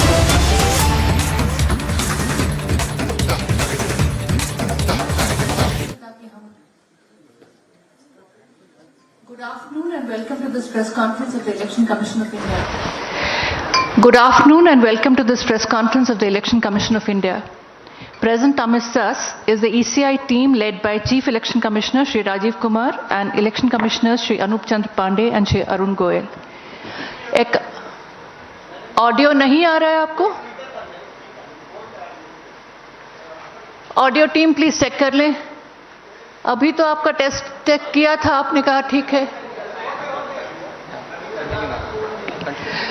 Accompanying the Commission are Senior DEC Shri Dharmendra Sharma, Shri Nitesh Vyas, also DECs Shri Ridesh Kumar, Shri Ajay Bhadu, Shri R.K. Gupta, Shri M.K. Sahu, and I am DG Media Shifali Sharan. I would request CEC Shri Rajiv Sir to make his opening statement. Thereafter, the floor would be open for your questions. Sir. Would you check the audio, please, or do I start? This is not coming? Okay, so Speaker on. अभी 10 minute पहले आपसे मैंने check करवाया था.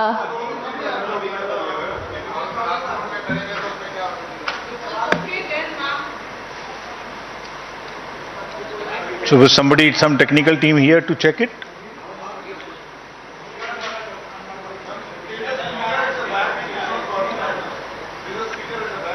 कौन सा speaker है पीछे, कृपया उसे ऑन कर लें।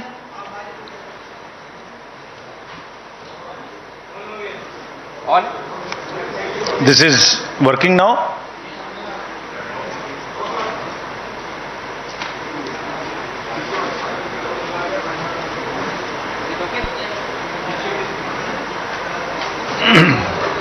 अब आ रहा है, कैमरा वाले मुझे बता दें ताकि हम आगे बढ़ें। इस हॉल में ये प्रॉब्लम। आपकी टेक्निकल टीम कहाँ है?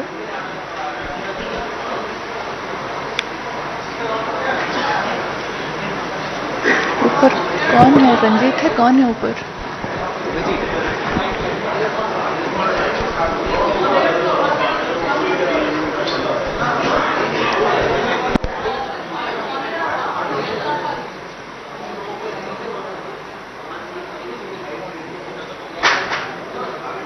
आप शेफाली जी चेक करते रहिए बीच में।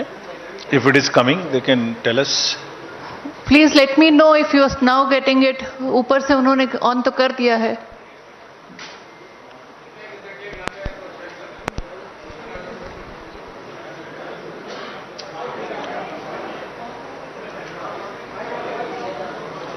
So we wait for 5 minutes. We'll set it up and then start.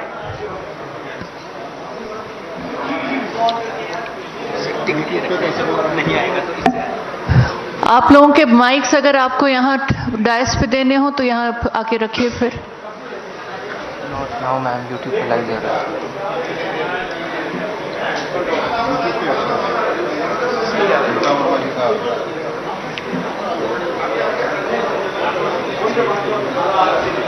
Please check again if it is. Kindly confirm अब आपके ऑडियो में आ रहा है? नहीं आ रहा है, वो लोग पीछे खड़े हैं।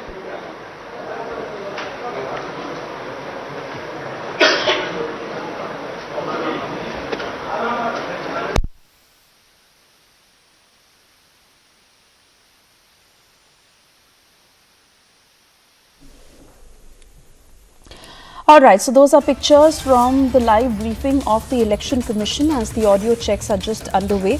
Remember, the Election Commission shortly will announce the schedule for Nagaland, Meghalaya and Tripura Assembly elections on just now, and the poll panel has convened this news conference for this very purpose. So they'll put out all the details of Nagaland, Meghalaya and Tripura. Remember the 5-year term of assemblies of Nagaland, Meghalaya and Tripura that is scheduled to end on the 12th of March, 15th of March and 22nd of March respectively.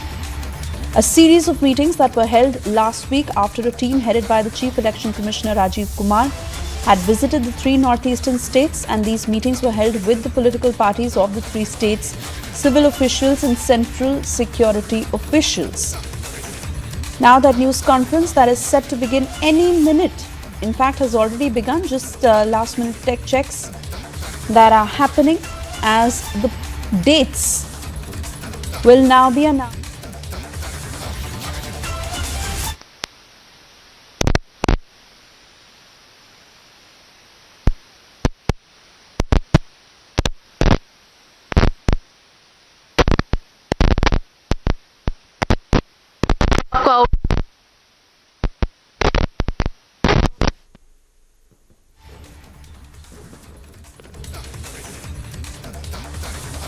Right.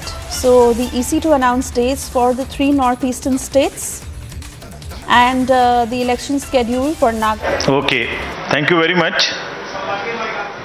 और आप सबने धैर्य रखा ये technical glitch का. So let's start now. My colleague, Honorable Election Commissioner Shri Anup Chand Pandey ji on my right and Shri Arun Goyal ji on my left, senior officers from the ECI, friends from the media, and before starting this press conference, as you all know, this is the first press conference in this year, so we want to wish you a very happy new year, and also that during the year we would keep meeting more often. This is just the beginning of the elections during 2023, तो लगातार आपसे मिलते रहेंगे. And happy beginning for the voters of Tripura, Meghalaya and Nagaland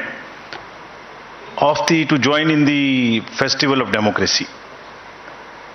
Greetings to the voters of these three states.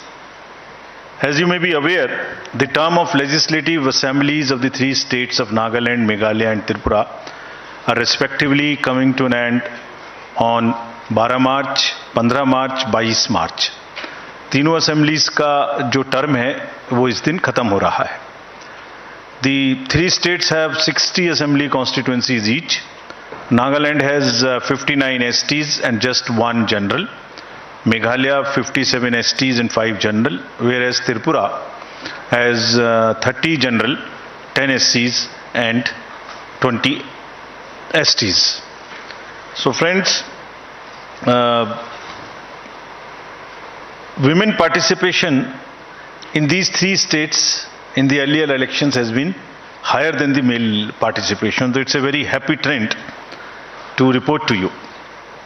While each election has its own set of challenges, and despite difficult terrains in these three states have set this example of, as you are seeing, a female voter turnout of 86% as against 81 of male in Nagaland, 87% as against 83 in Meghalaya, and 91% in Tripura as against 87 in Tripura.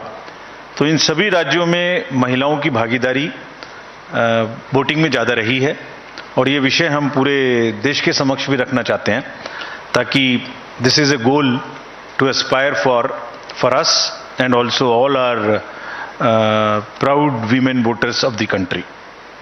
And not only the participation, their number also in the electoral roll is higher. This is also another very interesting thing in this case of these three states.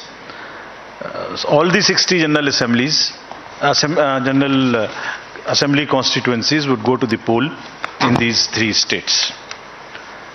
As you all know, these three states have the terrain related challenges, but Commission is committed to ensure the free, fair, participative, accessible and ethical elections in these three states. Friends, we recently visited these three states from 11th of January to 15th of January and met all the district collectors, SPs, senior police officers, CS, DG, all the enforcement agencies. So we want to report back to you what is the feedback and how would we tackle this. Let me in the beginning mention that all over the country there are only few states जहां अब pre poll, during the पोल और post पोल violence बची है. अभी आपने पीछे 2 elections देखे, कोई वायलेंस नहीं थी. उससे पहले भी 5 इलेक्शन, उससे पहले भी 5 इलेक्शन देखे, there was no violence. It's only in 2-3 states of the entire country which is left, and Commission is committed with the help of the district administration, district magistrates, SPs. We have told them very, very clearly that the society should have zero tolerance for any kind of violence during the elections. Actually, लोकतंत्र में हिंसा का कोई स्थान नहीं है और हम कमिटेड हैं कि इस राज्यों में भी इस तरीके से आगे बढ़ेंगे. If I show you the electors related profile, Nagaland has in all the state specific details are here and would be shared with you all. But अगर टोटल देखें तो तीनों राज्यों में मिला के जो आपके सामने में फिगर है उसके अनुसार male, female, first time voters, PWD voters, 80 voters, centenarian voters, ये सबकी फिगर आपके समक्ष है. जो एसएसआर का कार्य था वो 5 जनवरी को पूरा हो गया है और लिस्ट पब्लिश कर दी गई हैं and all over the country including these 3 states, and copies have also been given to the polling parties. There are 2.28 lakh voters who have been added in these 3 states, and as per the roll published, there are 97,000 voters who are 80 plus, and there are 31,700 voters who are PWDs. and 100 plus voters number is 2,600. And we have given great emphasis for inclusion of these voters. सभी DOs को instructions दी गई हैं कि इन सब के votes लेने के लिए फॉर्म 12D के माध्यम से जो व्यवस्था है, अगर वो लोग पोलिंग स्टेशन पे किसी कारणवश नहीं आ सकते तो जरूर vote दिलवाएं. There are more than 1.6 lakh voters who are 18 to 19 years as per the SSR. And friends, as I mentioned in one of the conferences earlier also, we have enabled the 17 plus voters, those who are of 17 years age and not yet 18, to give us advance applications, so that उनकी applications को हम अपने पास रखें process करके, और जैसे ही वो 18 साल के हों उनको हम वोटर कार्ड दे दें, साथ में एक वेलकम किट दे दें. So you would be happy to know that approximately 10,000 youths have registered with us in these 3 states who are between 17 to 18 years. So these 3 states, 62.8 lakh voters combinedly are ready to go to vote, and we request all of them to participate in the elections ethically, freely, and in large numbers. If we come to the polling stations accordingly, how do we conduct this in how many polling stations? The total number of polling stations, state-wise list is here to you, the bifurcation which you can use, which we will put it on our website and social media also, so that you can use these charts. 9,125 polling stations, and these are 634 more than 2018. Because of the geography of these states, it's around 82% in the rural areas. And we have mandated that 50% of the polling stations would be webcasted. In this case, the arrangements have been made for 73% webcasting of 73% polling stations across these 3 states. Friends, our emphasis now, after I covered the roll part of it, so now from roll to poll. So as I mentioned earlier also, our basic contact with the voters is twofold. At the time of registering them, that is getting entry into the roll, and then at the time of polling. So roll I mentioned recently just in the briefing. The polling part I'll mention now. How do we make their polling easy and a democratic and a kind of a festive? So in these states, there would be 376 polling stations, which would just be managed by our women officers, including the women police personnel. So entire booth, including the security, would be managed by the women staff. And similarly, PWDs will manage the polling stations, and there would be model polling stations which would also have some kind of environmental friendly material used inside. और modern polling stations में बहुत प्रयास लोग कर रहे हैं अच्छा करने का. कहीं पर क्रैच भी बना रहे हैं ताकि जो महिला मतदाता आते हैं बच्चों को साथ में लेके, तो वो भी उनको they feel a very kind of a congenial environment to vote. As you might recall, we have also started a practice to encourage our youth who are not so much into, there is some kind of youth apathy which we are struggling with. तो हमने जो हमारे young employees हैं उनके माध्यम से भी जो अभी रिक्रूट हुए हैं, ये गुजरात और हिमाचल में भी ये प्रक्रिया अपनाई थी, अब उसको आगे बढ़ाते हुए यहाँ भी बूथ्स जो है वो यंग एम्प्लॉयज़ के द्वारा मैनेज होंगे. Needless to say that in all the polling stations we will have 100% assured minimum facilities, which include, all of them are ground floor. There would be ramp, there would be accessible, there would be water, there would be electricity, there would be toilet, and there would be a volunteer to help our PWD voters and also our senior citizens. Again, needless to say that if somebody has by chance does not have Epic card, any of these 12 documents can be used. We are just showing it to you so that you can popularize them, put them on through your mediums also. As usual, we would like to again mention you that we salute our heroes of democracy. These are our 80 plus and 100 plus voters. and to give you a glimpse of the beautiful states of Tripura, Meghalaya and Nagaland. These are our old voters, very respected voters, very happy voters. It's a very happy feeling to talk to them whenever we go. And the Form 12D would be available to them in these 3 states also from the 5th day onwards after nomination. And as usual, our entire team will go and take their vote with a full security, in which the polling parties will go and the polling agents of the candidates would also be allowed to accompany. Again, this would be applicable to 2,600 100+ of our centenarian voters. The candidates or their agents would all go together, can go accompany to the house of the voter, so that there is no allegation of any compromise. Just to mention here, fake news थोड़ा फैलाने वाले भी नए नए तरीके ढूंढते हैं. तो अभी पिछले इलेक्शन में एक एक्सपीरियंस आया था कि किसी ने कहा एक कमरे में बूथ बना के और एक वीडियो चलाई कि ये वोटर्स को ओल्ड एज के कंप्रोमाइज़ हो गया, वोट कोई और डाल रहा है. तो इंक्वायरी कराई तो पता लगा कि वो तो कोई और जगह थी. तो हमने इसके लिए एक नया और रास्ता निकाला है. वो जैसे जैसे नए तरीके ढूंढते हैं हम भी काउंटर करते हैं. तो हमारा तरीका निकाला है कि जो भी घर में जाएंगे, अब जो पोलिंग कंपार्टमेंट सेट करेंगे उसमें असेंबली नंबर भी लिखा रहेगा स्टिकर के रूप में, सो दैट कोई अगर फेक चलाने की कोशिश भी करता है तो एटलीस्ट वो एक ही जगह का होगा. पूरे उसमें तो हमें मालूम ही नहीं हुआ कि किस कॉन्स्टिट्यूएंसी की बात कर रहे हैं.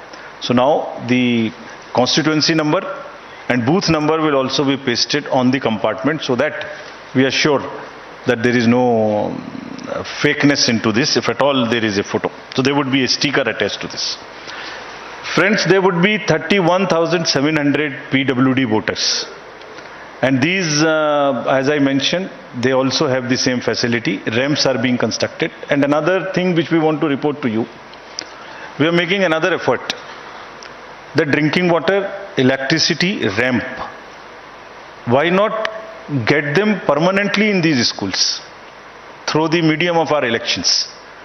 So we are insisting everywhere that please do not create temporary facilities to the extent possible.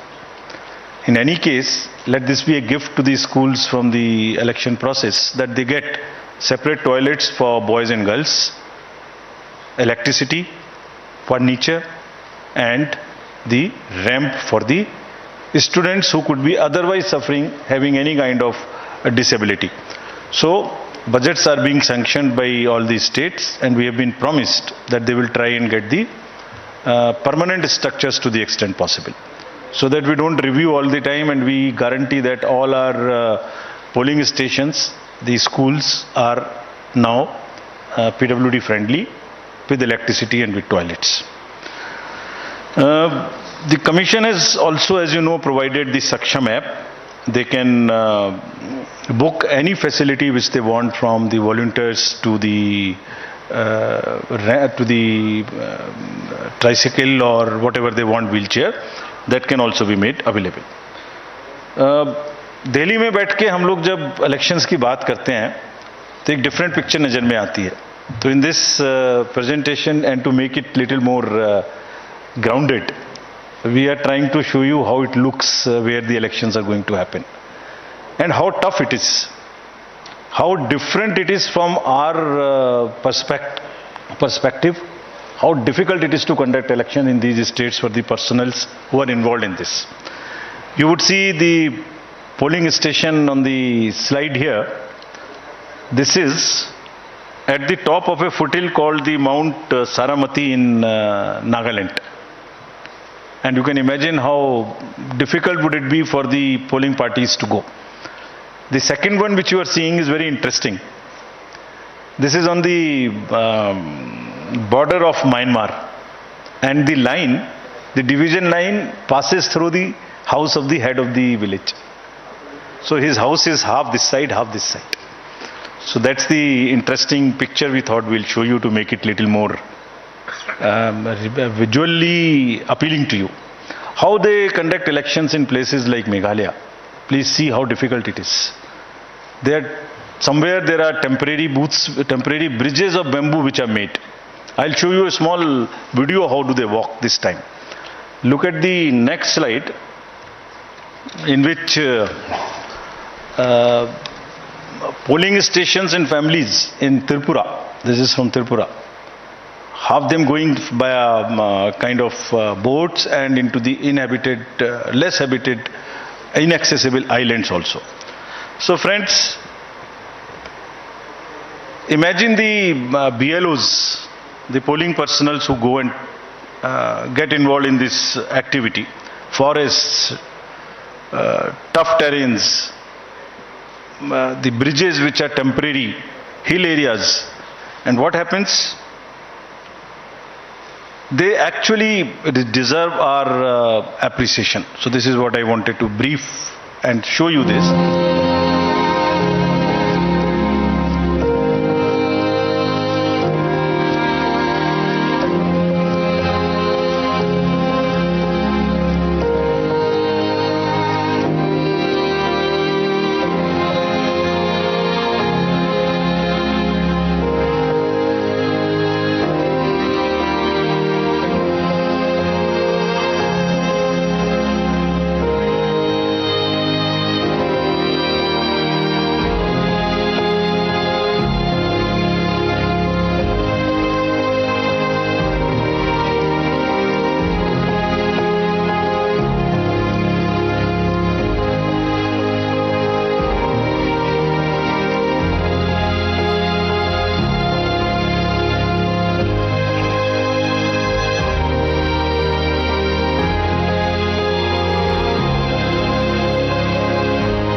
Friends, just to take you a little back, in last 2 years we have had assembly elections to 13 states, starting from Bihar during the pandemic to the last in Himachal and Gujarat. There were 6.46 lakh polling stations. I would be grateful if you can convey this. 6.46 lakhs polling stations. And minimum on each station there are 3 units of the EVM, which is ballot unit, which is the VVPAT and which is the CPU. Of all these 6.46 lakhs polling stations, many of which are as tough as this. And I'll tell you how they are tough. अभी आपने इस video में देखा कि एक रोप वे पर एक व्यक्ति को लाया जा रहा था. उसको हार्ट की प्रॉब्लम हो गई. He was a personal employ, he was a polling officer. उसको लाना मुश्किल हो गया. और एक जगह आपने देखा गाड़ी नहीं निकाली जा रही थी. Exactly in these 13 elections only 4 incidents happened, जो दिन भर टीवी पर चलती रहीं. दिन भर. एक असम में जब रात के 10-11 बजे भारी बारिश में वो दूसरी प्राइवेट गाड़ी में आए. It was a violation of the protocol, no doubt, but I am just trying to tell you the scale. Out of 6.46 lakhs, only 4. One was in Tamil Nadu, where somebody came on a scooter in a hurry to deposit the machines. One was in West Bengal, and one was in UP. That's all. And imagine what happens whole day. Because I understand it gets more TRP, but it whole day this is shown. And the employees, when we talk to them, believe me, it's very painful for them. They say that 6.46 lakhs minus 4 are just forgotten how much work they have done. So just to sensitize you, nothing more. Coming to the informed voting, this is our KYC app.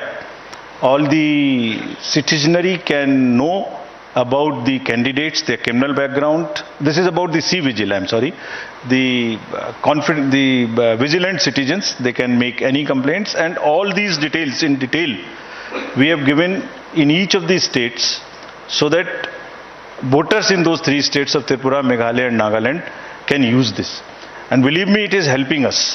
You remember in the recently held elections, we confiscated goods close to how much, around 900 crores as against 40-50 crores of the last 2018 elections in Himachal and Gujarat.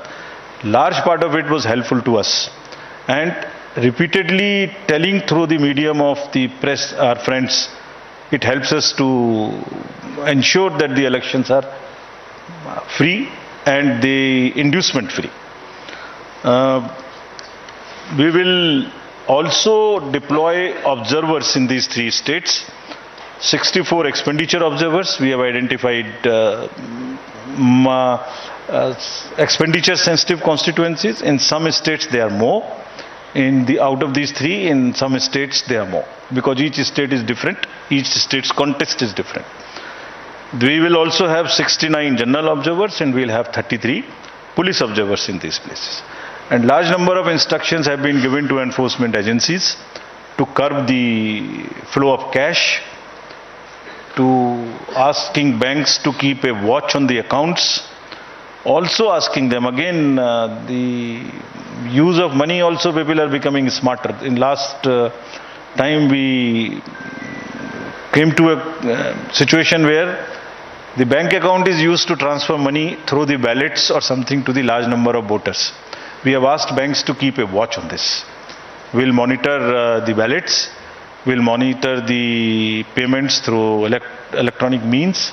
And we'll also monitor the withdrawal of used cash or deposits of used cash in any account in these 3 states and also wherever elections are held.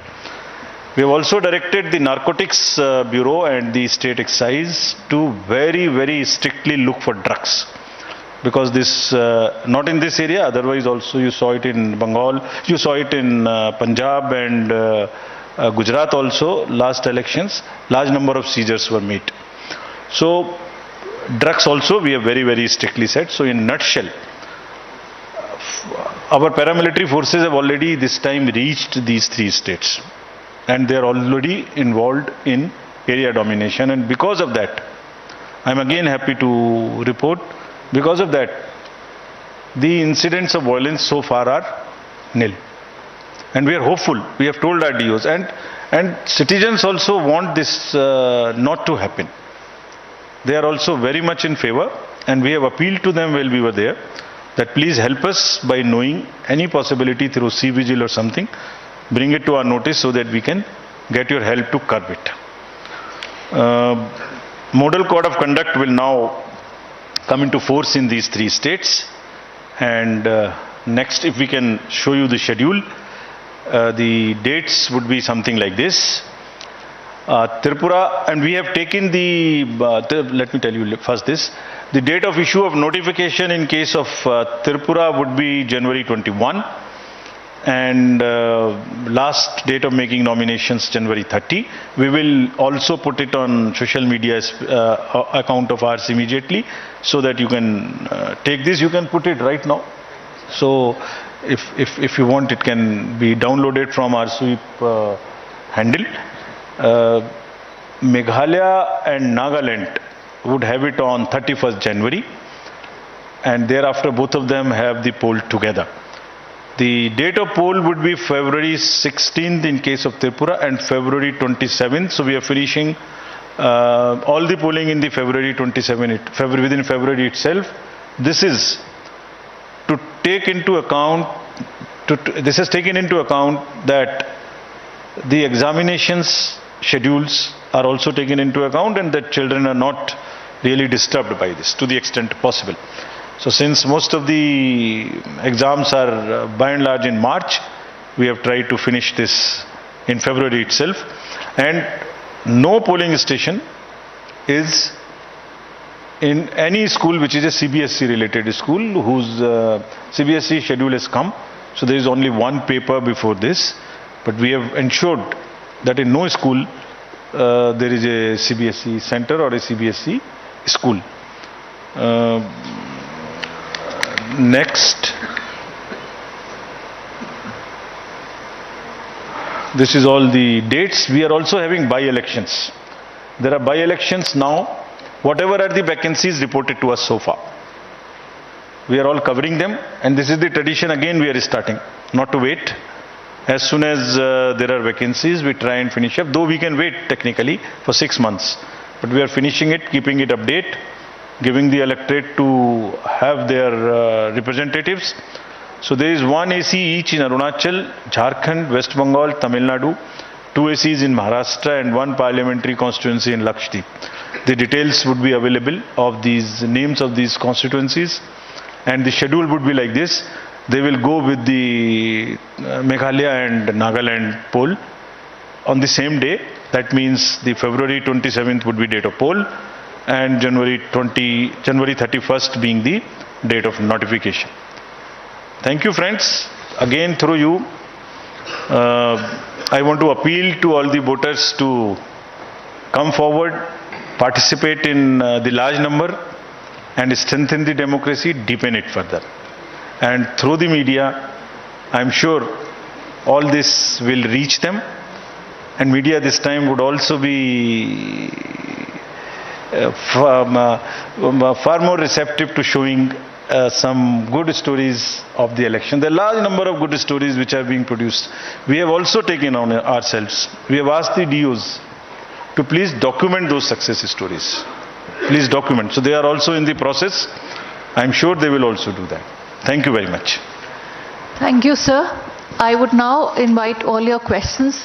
Kindly introduce yourself along with your name and media organization before you begin the question.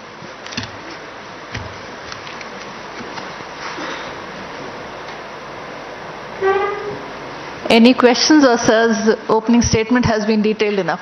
Shailesh Sharp.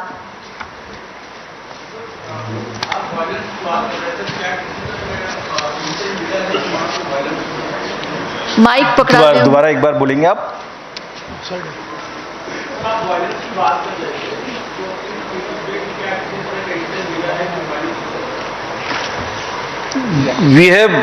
We have gone by the past trends and we have tried to take the precautionary measures in advance. ऐसा कोई otherwise input नहीं है, but just to be extra cautious, seeing the last trends. और धीरे धीरे हम सबको ये बताना चाहते हैं कि ये जरूरत नहीं है. डेमोक्रेटिक प्रोसेस में, लोकतंत्र में इसकी हिंसा का स्थान नहीं है और लोग धीरे धीरे समझ रहे हैं. They are well aware. Yeah. Thank you very much. It's a Sir, to the right. Mr. Rajiv Kumar, sir, there are large number of assembly elections scheduled for this year, but there's been a lot of discussion around Jammu and Kashmir. The delimitation process there has been completed. Are there any concerns, any particular issues related to that particular election? What is the view of the Election Commission? Because there's, of course, multiple factors like security, weather, etc. So, how soon can we expect some news in that regard? One more. Shafali ji. If there is one more. To the right here. Hello sir, Aishwarya here from India Today Aaj Tak. Sir, you have been talking about the fact that fake news has been increasing. So will there be any special things that you will keep in mind with regards to these three states? Any special scheme that you will be putting in place? About J&K, as you are aware, the process of delimitation is complete. The process of SSR is complete. The process of identifying, fixing, rearranging the polling stations. Well, and at this point of time, it's a very important announcement. Tripura 16th February, date of polls. Nagaland 27th February and Meghalaya 27th February as well. Date of counting is going to be 2nd of March. Very important at this point of time because Tripura BJP is in power. Nagaland BJP, part of the ruling coalition with the National Democratic Progressive Party, the NDPP. Meghalaya BJP, part of the ruling coalition with the National People's Party, and in Meghalaya there has been a breakaway from the TMC, so which is going to help in turn the BJP. And as we've been saying ever since yesterday, that the decision which has been taken by the BJP to have Jagat Prakash Nadda as their national president till 24 is because they know how every assembly election, every state and every seat in these state elections is equally important. If I go now state by state, Tripura 16th of February is the election. Date of counting is 2nd of March. Assembly is of 60 seats. At this present point of time, BJP has 33, CPIM has 15, IPFT has 4, Indian National Congress has 1 and vacant are 7. So majority, BJP has 33. Nagaland is the second state. Election on 27th of February. Counting on 2nd of March. Nagaland again an assembly of 60. NDPP is 42. NDPP is the majority party. BJP is at 12. BJP aims to get its figure around 30 here. And the NPF is 4 and independent are 2. Now it's Meghalaya. Meghalaya is also on 27th of February. Counting is on 2nd of March. And Meghalaya again is a 60 assembly seat. NPP is 20, PDF is 2, NCP is 2, and vacant are 18. So if you see Tripura, Nagaland, Meghalaya, all 60 each constituencies. But BJP is very comfortable in Tripura. But after the Biplav Dev fiasco and they're choosing another chief minister, will they be able to handle the anti-incumbency? And there is an anti-incumbency in Tripura which the BJP is aware of. Last time they were 33, the CPIM, which has had a rule of over 15 years, and I repeat, over 15 years, is now only at 15, so it's going to be very important for them. Nagaland is 60, NDPP at 42, BJP at 12. They would want this number to move from 12 to 30, and that is going to be very important. But the National Democratic Progressive Party is in alliance with the BJP, so it's going to be very comfortable for them in that regard. Meghalaya, BJP is not there. NPP, they are a part of the NPP, and NPP is at 20, PDF is at 2. So they need to improve in Nagaland and Meghalaya by at least 25 to 30%, but they need to retain. And I repeat, they need to retain Tripura, which may not be that easy. Because of the Biplav Dev incident, they have changed their chief minister. The new chief minister has only had around 10 to 12 months in total. And now, with the elections on 16th of February, that is just something over 3 weeks from now, and date of counting on 2nd of March, is going to be a tough fight. But BJP in turns understand, and let there be no doubt, BJP is not going to leave any stone unturned. You are going to see Prime Minister and then Amit Shah's massive rallies in Tripura. We have already seen Amit Shah announcing about the Ram Temple opening for the people of this country on 1st January 24 from Tripura. So they are giving every state out of these 9 coming from today till 24 equal importance, irrespective of how many assembly seats they have, because they exactly know if the BJP loses even one state, the opposition will try and clamor upon and say that this is the sense before 24, and BJP will not allow. They have already sensed after their defeat in Himachal, though by mere 1%.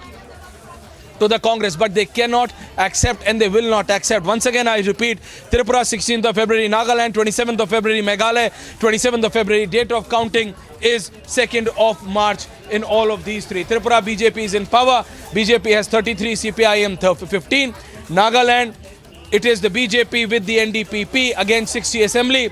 NDPP is 42, BJP is 12. According to our sources, BJP wants its numbers to go up from 12 to 30. Meghalaya, it's again 60. Meghalaya, BJP is a part of the ruling coalition with the NPP. And the NPP plus BJP is 20. But the numbers, they would want to take it above 35 so that they are comfortable. So for that, they will not only have to retain, they would have to improve. And if they would have to improve, they cannot only be dependent on their state leadership. They would want their numero uno coming in from the national capital. That is the duo of the Prime Minister and the Home Minister to all these 3 states. And that's what we are being told as of now, that the trio of the Prime Minister, Home Minister and the BJP National President are going to be massively campaigning in all these 3 states. Back to you in the studios. Absolutely, Ashwarya. So right now we are seeing that the dates have been announced. Tripura, February 16th. Meghalaya, February 27th. Nagaland, February 27th. The counting of the votes will be done on March 2nd. Let's move on to some other breaking updates we are getting for you right now, viewers. Breaking news coming in, more updates coming in at this point of time. All right, viewers, celebrated Indian sprinter Dutee Chand has now tested positive for a prohibited steroid during an out-of-competition testing. And she also has been provisionally suspended. The urine sample of the 26-year-old who finished second in both the 100-meter and the 200-meter events at the 2018 Asian Games and is the reigning national 100-meter champion has returned adverse analytical findings, and it looks like she has now tested positive for prohibited substances, viewers. Dutee Chand has tested positive for steroids, and that is what we are coming to know right now on Republic TV, viewers. This is what we are learning. And not only that, the sprinter now has been suspended. She has been suspended, viewers, after she tested positive for using prohibited substances, and that is what we're breaking for you right now, getting back-to-back updates. And viewers, remember that Dutee Chand, she is a top Indian sprinter. She has tested positive, and not just that, suspended for using prohibitive substances, viewers. India's top sprinter Dutee Chand has tested positive and been suspended for using prohibitive substances. Dutee also has been handed a provisional suspension after testing positive. That's what we're learning right now, viewers, on Republic TV. Now, Dutee is a top Indian sprinter. She had just, in fact, last year, 2022, she had participated in the national games held in Gujarat. She's also recently participated in the 200-meter event, but she failed to qualify for the final. Let's go to Ankit, who's joining us on the phone line. Ankit, what we are seeing right now is that a big thing for a player to be suspended, and it's also very serious as she has tested positive for these prohibited substances. Ankit. It's a big development. 26-year-old Indian sprinter Dutee Chand has tested positive, Shivangi, for the banned substance. It's an anabolic steroid. We don't know the name of the substance just yet, but it's an anabolic substance is what she has tested positive for. She had been provisionally, she has been suspended for this incident of having tested positive for a banned substance. This is in out of competition testing that she was tested for drugs. It must have been random sampling, and it is said that the urine sample of Dutee Chand, who finished second in both the 100 and 200 meters events at the 2018 Asian Games and who is the reigning 100-meter champion, had returned adverse analytical findings for anandine, ostarine and linderol, said a doping control notification. So we now know that she had returned adverse analytical findings for andarine, ostarine and ligandrol. These are three chemical substances. This has been put out by the National Anti-Doping Agency. The AAF notification to her told her, I do hereby inform you that your sample was tested at the NDTL, the National Dope Testing Laboratory, in accordance with procedure and was returned adverse analytical findings. So this is the full update, which you can read also on republicworld.com. And when Dutee Chand was contacted, at this point, she said that she was not aware of the findings of this dope test.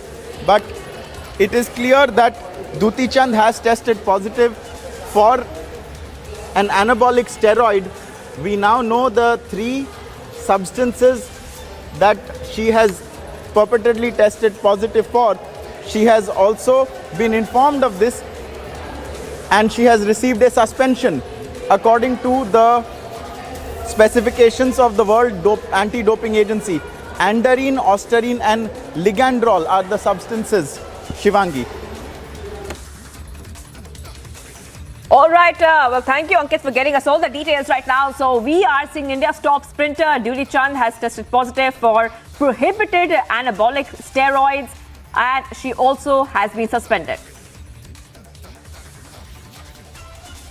एक वो amount जो token money के तौर के ऊपर उन्होंने मुझे दी थी, जिसके अंदर मैंने लिखा हुआ है कि ये रिश्वत का पैसा ये लोग मुझे दे रहे हैं और मैं रंगे हाथों इन आदमियों को पकड़वाना चाहता हूं, लेकिन कोई कार्रवाई नहीं की। ये वो पैसे हैं, वो बंडल है जो सुरक्षित है। मैं विपक्ष के साथियों से भी कह रहा हूं, इस काम का राजनीति करना हो। मैं अपने साथियों से भी कह रहा हूं, सत्ता पक्ष के जितने भी साथी हैं, इस बात का राजनीति करना हो। ये मैं मुद्दा जो उठा रहा हूं, ये जनता का मुद्दा उठा रहा हूं। जनता की आवाज इस सदन के अंदर उठाने के लिए सभी मेंबर्स आते हैं। ये पैसे, ये वो रिश्वत के पैसे हैं जो टोकन मनी के ऊपर मुझे दिए गए। इस मामले में मैं एलजी साहब से भी मिला हूं, एलजी साहब को भी पत्र लिखा है, मैंने सीएस साहब को भी लिखा है, मैंने हर दरवाजे के ऊपर मिला हूं। अपनी जान जोखिम के अंदर डालकर मैं ये काम कर रहा हूं, क्योंकि वो इतने दबंग व्यक्ति हैं कि मेरे साथ भी वो कुछ कर सकते हैं। All right, viewers, time for top updates. One BSF Jawan was attacked in an operation to track Bangladeshi 4 smugglers who were reportedly trying to enter through Bangladesh border in West Bengal. According to BSF sources, 4 Bangladeshi smugglers were entering India illegally. An FIR has been lodged at the police station by the BSF. Election Commission of India has announced a poll schedule for assembly assemblies in the 3 northeastern states of Tripura, Nagaland, Meghalaya. Polling on Feb 16th and 27th and results on March 2nd. Ruling BRS's first public meeting in Telangana would be held in Khammam town. Now the meet is politically significant as it is the first public meeting after TRS decided to go national by renaming itself as BRS.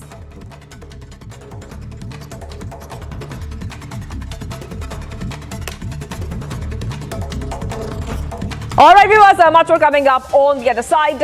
Congress breakup continues. Now Manpreet Badal dumps Congress, set to join the BJP. Stay tuned.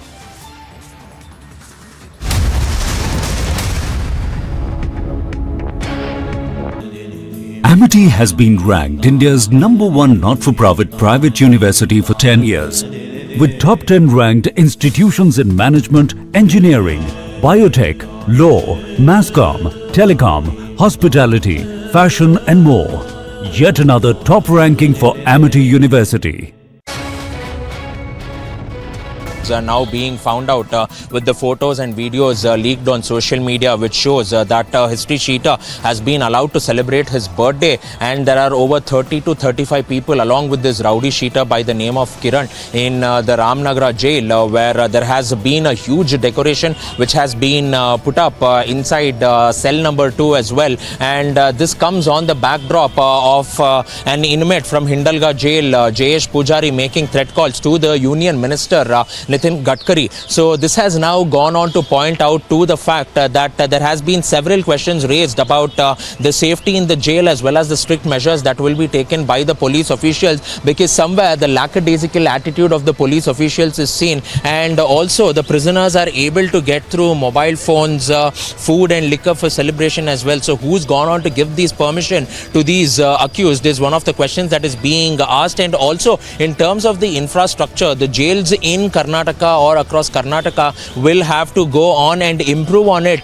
because this is something which will turn out to be a huge problem for the government. Bid for smuggling the weapons in the Indian territory, and this time this recovery has been made in the Gurdaspur sector nearby the international border, and in fact the BSF has recovered 4 made in China pistols along with 8 magazines and 47 rounds, and even according to the statement of BSF, they have spotted a drone on the intervening night of 17th and 18th January, and following which they have opened the fire. And in fact, in the morning after searching the area, they have recovered a huge cache of arms and ammunitions along with 4 pistols and 8 magazines and 47 rounds. And further the search is going on to find out who are the ground workers of these consignments supposed to be collected by whom.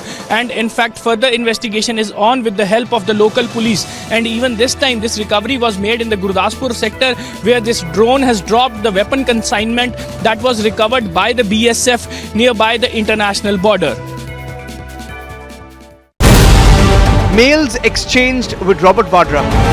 The allegation against Robert Vadra being that this central London property, which is in the name of Sanjay Bhandari, is a property that is de facto owned by none other than Robert Vadra himself.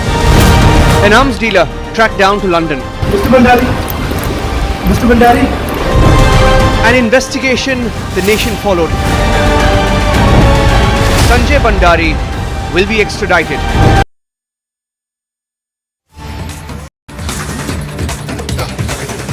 Public through online ticket booking. So these are all major changes from last year. Next. This year we have also implemented park and ride facility for comfort of visitors. There are 2 parking places earmarked, one at Jawaharlal Nehru Stadium and other at Palika Bhavan, where people can come through their cars or modes of transport. They can park their vehicle there, and from there they can board DTC buses employed by us. These buses will ply from the parking facility to their enclosures free of cost. It will also, while return also, this facility will be available after the event. Additionally, first time metro services have been kept open at Udyog Bhavan and Central Secretariat for those only who are coming to attend the function.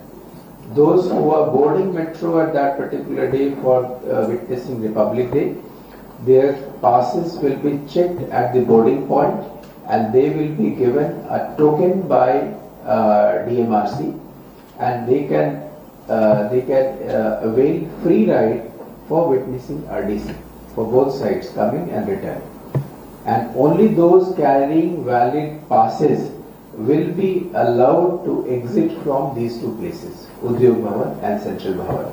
This facility has been specially opened for those witnessing Republic Day parade. Next.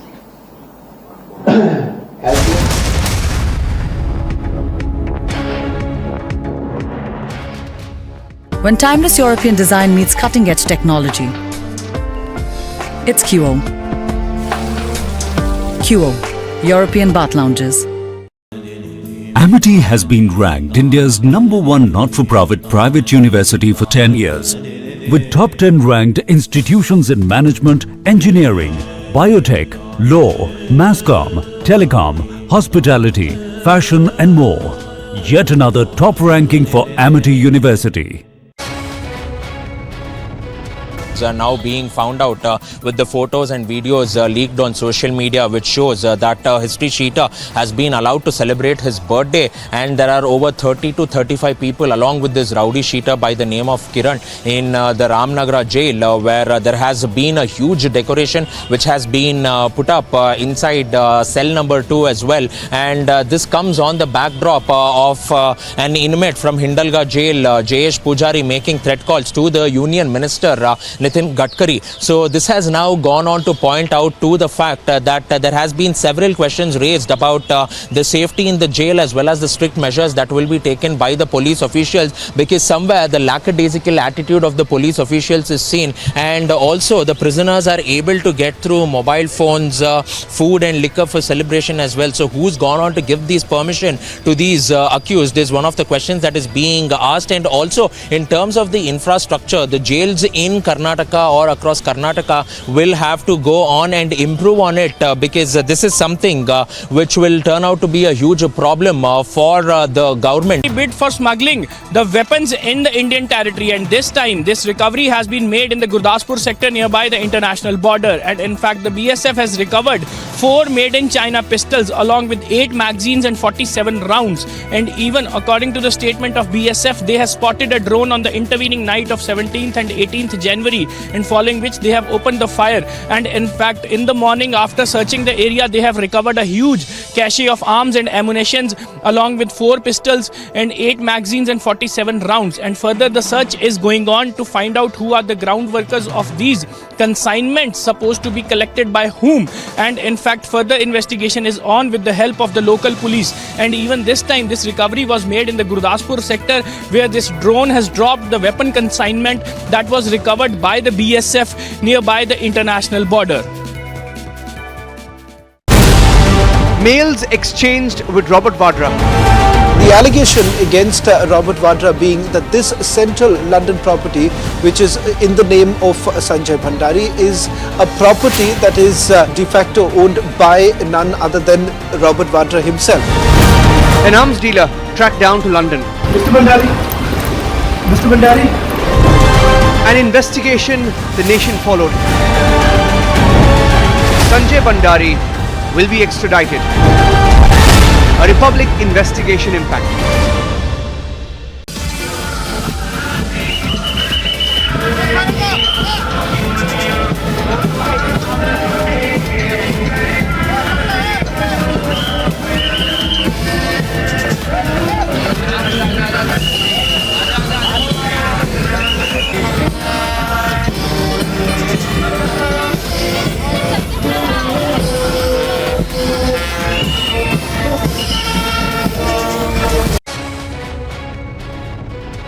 now being found out with the photos and videos leaked on social media, which shows that history cheater has been allowed to celebrate his birthday. As Telangana Chief Minister K. Chandrasekhar Rao and the BRS party chief is going to hold a mega public meeting here in Khammam, where we see that all the arrangements have been put in place, large number of banners across the city of Khammam, and also at the same time security being tightened here. And in some time from now, at around 2:30 or 3 p.m, we are expecting that all the leaders will be on the one stage. But a larger question is that, is this a preparation for the 2024 elections?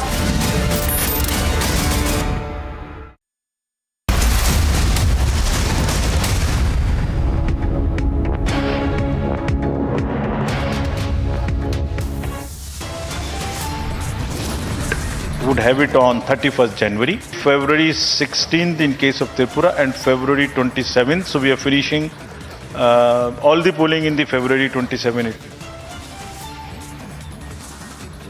Single phase polling on February 16th in Tripura, on February 27th in Meghalaya and Nagaland. Results on March 2nd. KCR launches national ambitions. Aam Aadmi Party SP and left in attendance.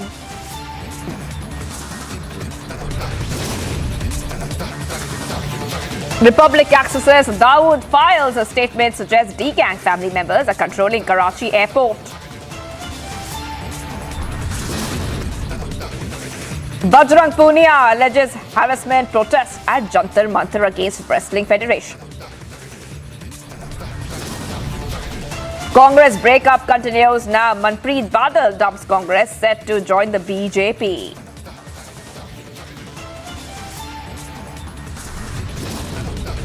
Eight, including minors, dead in chopper crash in Kiev. Reports suggest Ukraine Interior Minister also killed.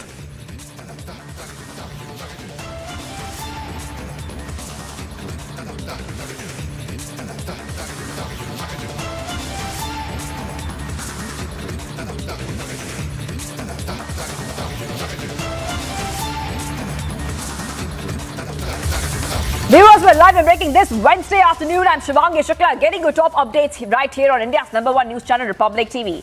Celebrated Indian sprinter Dutee Chand has now tested positive for prohibited anabolic steroids during an out-of-competition testing and has been provisionally suspended. Viewers, that's the top story we're getting for you right now. Big update coming in from the world of sports. Now, we know that the urine sample of the 26-year-old who finished second in both the 100-meter and 200-meter events at the 2018 Asian Games and is the reigning national 100-meter champion has returned adverse analytical findings. And we can also tell you that she has now been suspended. Dutee Chand has also been suspended. Viewers, getting back-to-back updates. All right, let's go to Yash. Yash is joining us from the Delhi newsroom. Yash, now this is a very, very big breaking update we're getting from the sporting world, because whenever a sports person tests positive for a steroid or a drug, it usually is bad news. And this time, we're seeing that she has been suspended. And what are the details you're picking up? So the sample was collected on December 5th last year, and it was in Bhubaneswar where she tested positive. It was an out-of-competition sample, and it has been said in the letter that I do hereby inform that your sample, Dutee Chand sample, was tested at the National Doping Test Laboratory in accordance with the procedure set out in WADA's, which is the anti-doping organization of the world. International Standard Laboratories was returned adverse analytical findings as details given below.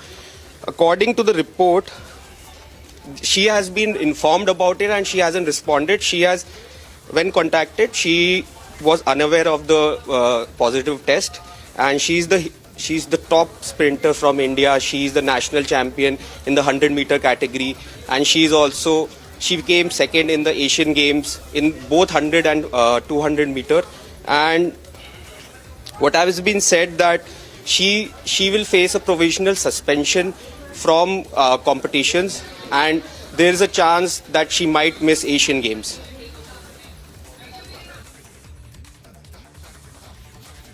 Well, Well, Yash, you know, right now we're getting these visuals as well, where we are seeing that the sprinter Dutee Chand has been suspended.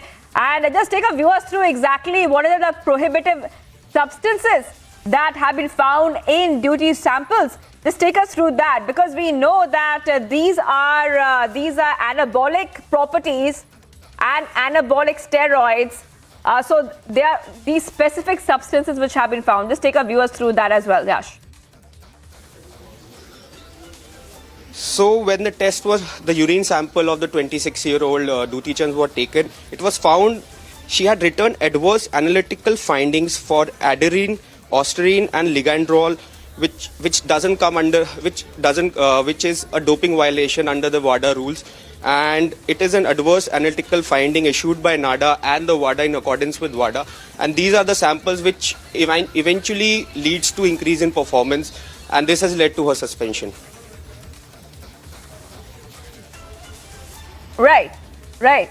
So, according to the website, WADA website list of prohibited substances, these are the same substances which have been found, right? And they also have the potential to be misused for performance enhancement in sport due to their properties.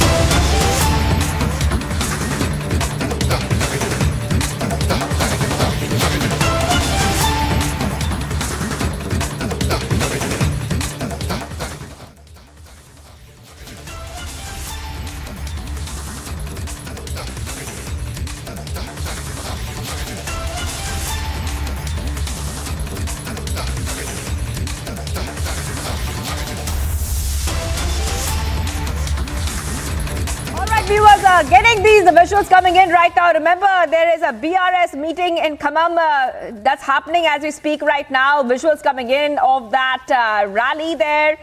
We are seeing that multiple opposition parties have also been called at that big meeting which is taking place right now, viewers. Those visuals are coming in at this point of time. And we have many leaders which are present. So we're talking about Delhi CM Arvind Kejriwal, the Punjab CM Bhagwant Mann, his Kerala counterpart Pinarayi Vijayan, CPI General Secretary D. Raja, Samajwadi Party leader Akhilesh Yadav, and also these are all attending the BRS meeting. And this meeting is very important because it's the first public meeting after the TRS decided to go national by renaming itself as BRS. Also because leaders of different opposition parties, the BRS, Aam Aadmi Party, Samajwadi Party and the left, they all are being seen together. So this is a very politically significant meeting and a rally which is happening as we speak right now. Also, we know that since 2014, this is the first time that the BRS Supremo has invited heads of regional parties from other states to Telangana. And the KCR has been talking of forming a non-BJP, non-Congress government at the center since 2019. But this is the first time we're seeing a solid effort in that, because this is the first time we're seeing a serious attempt to go ahead and bring together, cobble together an alliance of opposition parties. And those are the visuals. Kerala ముఖ్యమంత్రి గారు శ్రీ విజయన్ గారిని ప్రసంగించవలసిందిగా మనందరి తరఫున నేను విజ్ఞప్తి చేస్తా ఉన్నాను.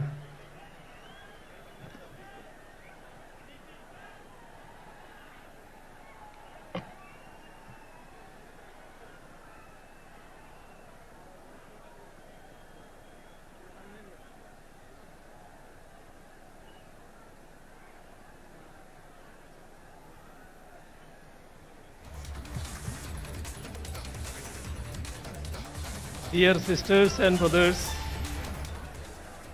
this Mammoth rally is being held at a time when the basic tenets of our constitution are facing a series of threats from the people who are at the helm of affairs at the center. At the outset, I congratulate the Chief Minister of Telangana for taking the initiative to have this sort of a people's movement and to involve the like-minded CMs and leaders of various states in this great endeavor meant for the future of the people of this country. On this very same day, a newly built collectorate for the district of Khammam and the second phase of Kandivalak, the Universal Eye Screening Program, organized by the state government of Telangana, have been inaugurated. This needs special mention because through them, at one stroke itself, the state government is improving governance as well as public services so as to better the lives of the people of Telangana. Let me state that Kerala and its people are with the state government of Telangana in all their pro-people initiatives.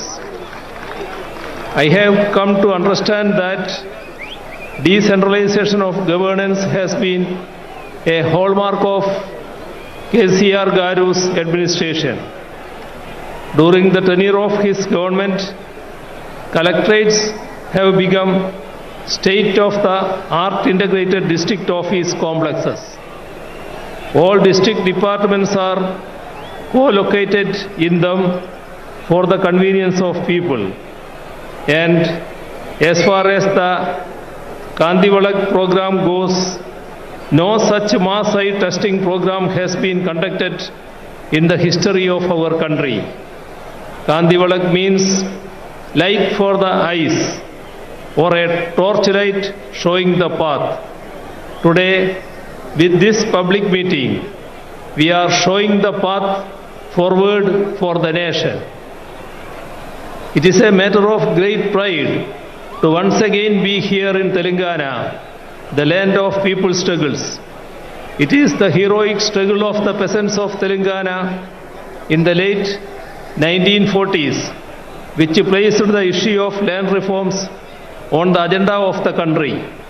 Several such people's struggles taking up diverse issues were waged as part of our glorious national movement. It is subsequent to centuries-long such struggles that our country won its freedom from the colonizers. However, today we have a peculiar situation in which a political formation that was not part of our national freedom struggle is in power in the country.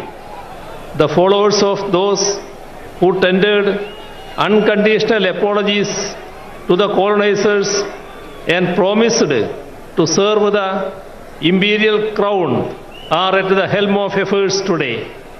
They have been and remain antagonistic to the values of our anti-colonial struggle. Ideas such as secularism, democracy, federal structure, social justice, and equality were championed through it, and subsequently they were included in India's constitution so as to uphold the values championed by our freedom struggle. Since those in power now were not part of our collective struggles then, they do not know the values on which India has been built as a sovereign democratic republic. So they seek to alter the basic structures on which our modern nation has been built, even as they call for celebrations such as Azadi Ka Amrit Mahotsav to commemorate the 75th anniversary of India's independence. Amidst the glam and glitter of these celebrations, they seek to undo the very foundations of our country, our democracy, and our constitution. Our constitution starts with the preamble in which we have enshrined the basic values that we uphold as Indians: sovereign, socialist, secular, democratic, republic, justice, liberty, equality, and fraternity. By signing various international defense agreements, they go against the concept of sovereignty. By allowing the concentration of wealth through consistent appeasement of corporates, they go against the concept of socialism. By seeking to replace parliamentary democracy with presidential form of governance, they go against the concept of democracy. By enacting laws which divide the people on communal lines, as in the case of the Citizenship Amendment Act, they thwart the concept of secularism. After the preamble comes part 1, in which we define India. It states, India, that is Bharat, shall be a union of states. The states are the basic units of India, our country. It is the union of states that creates India, our country. That is why India has a federal structure. Yet those in power think that we are a unitary state. We need to remember that their predecessors had promised to declare India as a unitary state in their manifesto published in the run-up to the 4th general election held in India in 1967. The union government is consciously trying to destroy the country's federal structure. Repeatedly, laws are being enacted by the parliament on subjects in the state list in the constitution, be it law and order, agriculture, cooperation, power, or so on. Bills that infringe upon the rights of the states are being enacted into laws, even without seeking the opinion of state governments. Even while entering into international agreements that affect the states, the union government does not inform state governments, let alone seek their consent. Slogans such as one nation, one tax, one nation, one uniform, one nation, one election are all attacks on federal structure. When states try to mobilize resources through additional alternative sources, the union intervenes and sabotages such moves. On the one hand, the right to avail loan is curbed, and on the other, the additional resources are sealed. Along with this, the funds that are made available to the state by the Constitution too are denied. Such attacks are most acute in the states that are ruled by governments that are opposed to the BJP-RSS combine ruling the union. We are seeing it in Telangana as well as in Kerala. Attacks against the states' rights and powers are being carried out even by politically misusing the office of governor. Widespread efforts are on to take control of the higher education sector through the governors in their capacity as chancellors. Assent to legislations that have been enacted by the state legislatures are being withheld. Such affronts on the supremacy of state legislatures weaken not just our federal structure, but even our democracy too. Democracy should be protected if the values that we fought for are to be secured. We do not have any option but to resist these moves more unitedly. The weakening of our parliamentary democracy is evident in the way in which our parliamentary norms and precedents are being bulldozed. Bills are being passed without adequate discussions or calling for division in the parliament, and this weakens our parliamentary democracy. All ethics and norms of democracy are being violated. Governments that have come to power in the states by winning a majority in the assembly elections are being toppled through horse trading. Such unethical efforts to form governments in the states weaken the very foundations of our democracy, which is based on a multi-party system. Such a multi-party system is essential if we are to preserve and promote our diversities while remaining united as one. Unity in diversity is the most cherished of India's ideals. It is what has defined us as a nation right from the days of our freedom struggle. India's varied languages are the expressions of our diversities. Our mother tongues are part of our cultural identities. However, efforts are on to portray Hindi as the national language while sidelining all our native languages, be it Telugu or Tamil or Kannada or Malayalam or Bengali or Odia or Assamese or Punjabi or Urdu or Gujarati or Kashmiri and so on. Imposing Hindi by doing away with our mother tongues will affect the integrity of the nation. Even the independence of our judiciary is being attacked. The statement of the 2.2% to 0.8% infrastructure sector has declined from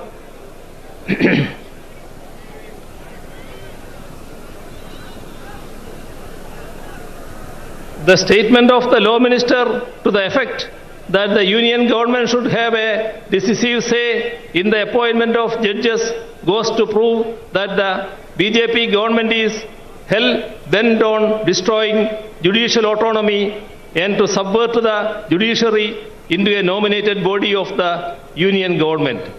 The Chief Justice himself has resisted the move, and it is commendable that the judiciary in general and the Supreme Court in particular have taken a firm stand, keeping the spirit of the independence of judiciary high. Not merely members of the Union Cabinet, but even the nominees are trying to meddle with the autonomy of the judiciary. Last week, the Vice President attacked the Supreme Court for striking down the NJSC Act of 2015. He even went on to say that he does not agree with the restriction imposed by the Supreme Court, which ensures that the Parliament cannot amend the basic structure of the Constitution. It is rather unfortunate that even the highest office, such as the Vice President, are making certain remarks that go against the Constitution and its spirit. India's identity as a democratic and secular country was molded in the fire of our anti-colonial struggle. The concept of India that is inclusive of different languages and cultures emerged during our national movement. Right now, these very characteristics of India are under a grave threat. The threat is posed by the present generation of those who were sycophants of the empire but betrayers of our struggles. It was those betrayers who murdered the father of our nation. Gandhiji, a practicing Hindu, was killed by the proponents of Hindutva. That is ample proof that Hindutva is not the same as or even related to Hinduism. The religion resorting to Hindutva efforts are on to create a communal polarization in the country. By creating polarization, a last-ditch effort is being made to diffuse the public anger against the misplaced policies of the union government. The fallout of such anti-people policies are there all around us. Public sector enterprises, which are the wealth of the nation, are being sold off. In the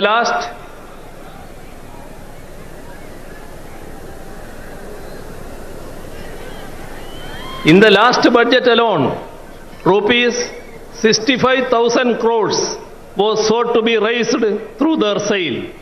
They say that they do not have money to provide relief to the ordinary people, but they have written off corporate loans to the tune of rupees 11 lakh crores in the last 5 years alone. This amount would have sufficed to ensure food security to the entire people of the nation. The MGNREGS envisaged by the left as a scheme to aid the rural population in their distress is being scuttled. Allocation for it and work days are under it are repeatedly being cut down. The country's development is in doldrums. Figures denote that DGP growth has declined from 7.4% to 4.7%. Industrial growth has plumbed from 2.2% to 0.8%. Infrastructure sector has declined from 19.4% to 9.8%. With regard to foreign exchange reserves too, the country is headed for trouble. Our forex reserves have shrunk from 642.2 billion in 2021 to 528.37 billion US dollar last October. The constant rise of petroleum prices has pushed the people's lives into misery. All this has made life extremely difficult for the common man. There is a sharp increase in hunger and poverty. In the global hunger index, we are 107th among 121 nations around the world. 80%. When timeless European design meets cutting-edge technology, it's QO. QO, European Bath Lounges.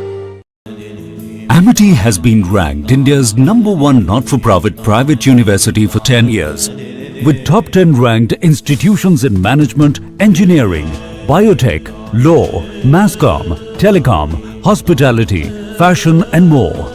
Yet another top ranking for Amity University.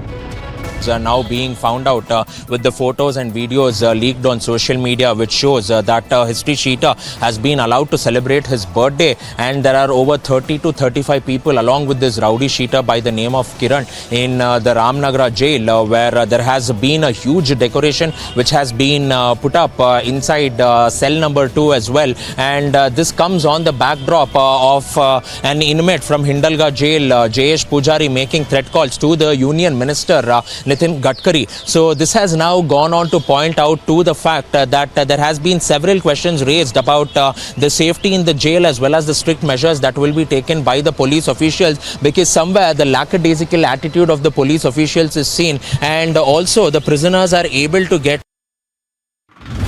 As Telangana Chief Minister K. Chandrasekhar Rao and the BRS party chief is going to hold a mega public meeting here in Khammam, where we see that all the arrangements have been put in place, large number of banners across the city of Khammam, and also at the same time security being tightened here. And in some time from now, at around 2:30 or 3 p.m, we are expecting that all the leaders will be on the one stage. But a larger question is that, is this a preparation for the 2024 elections?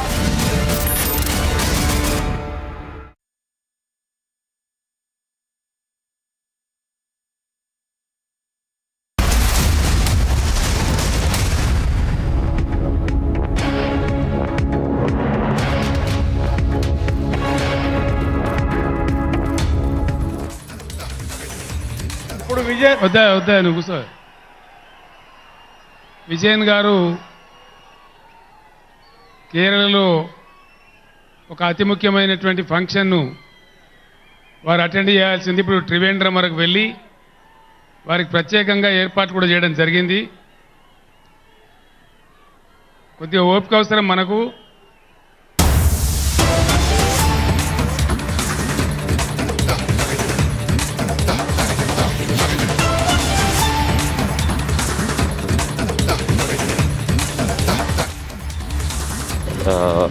made its comment on that.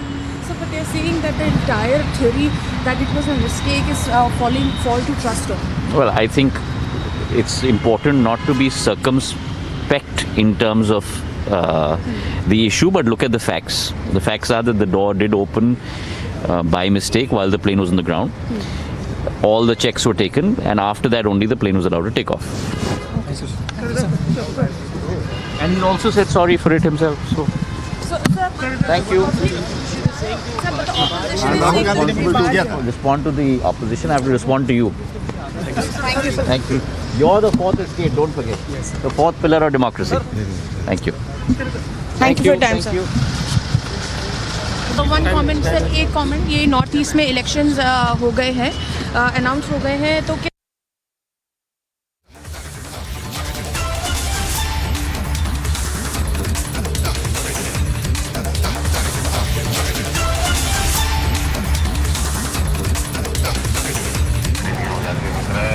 Come.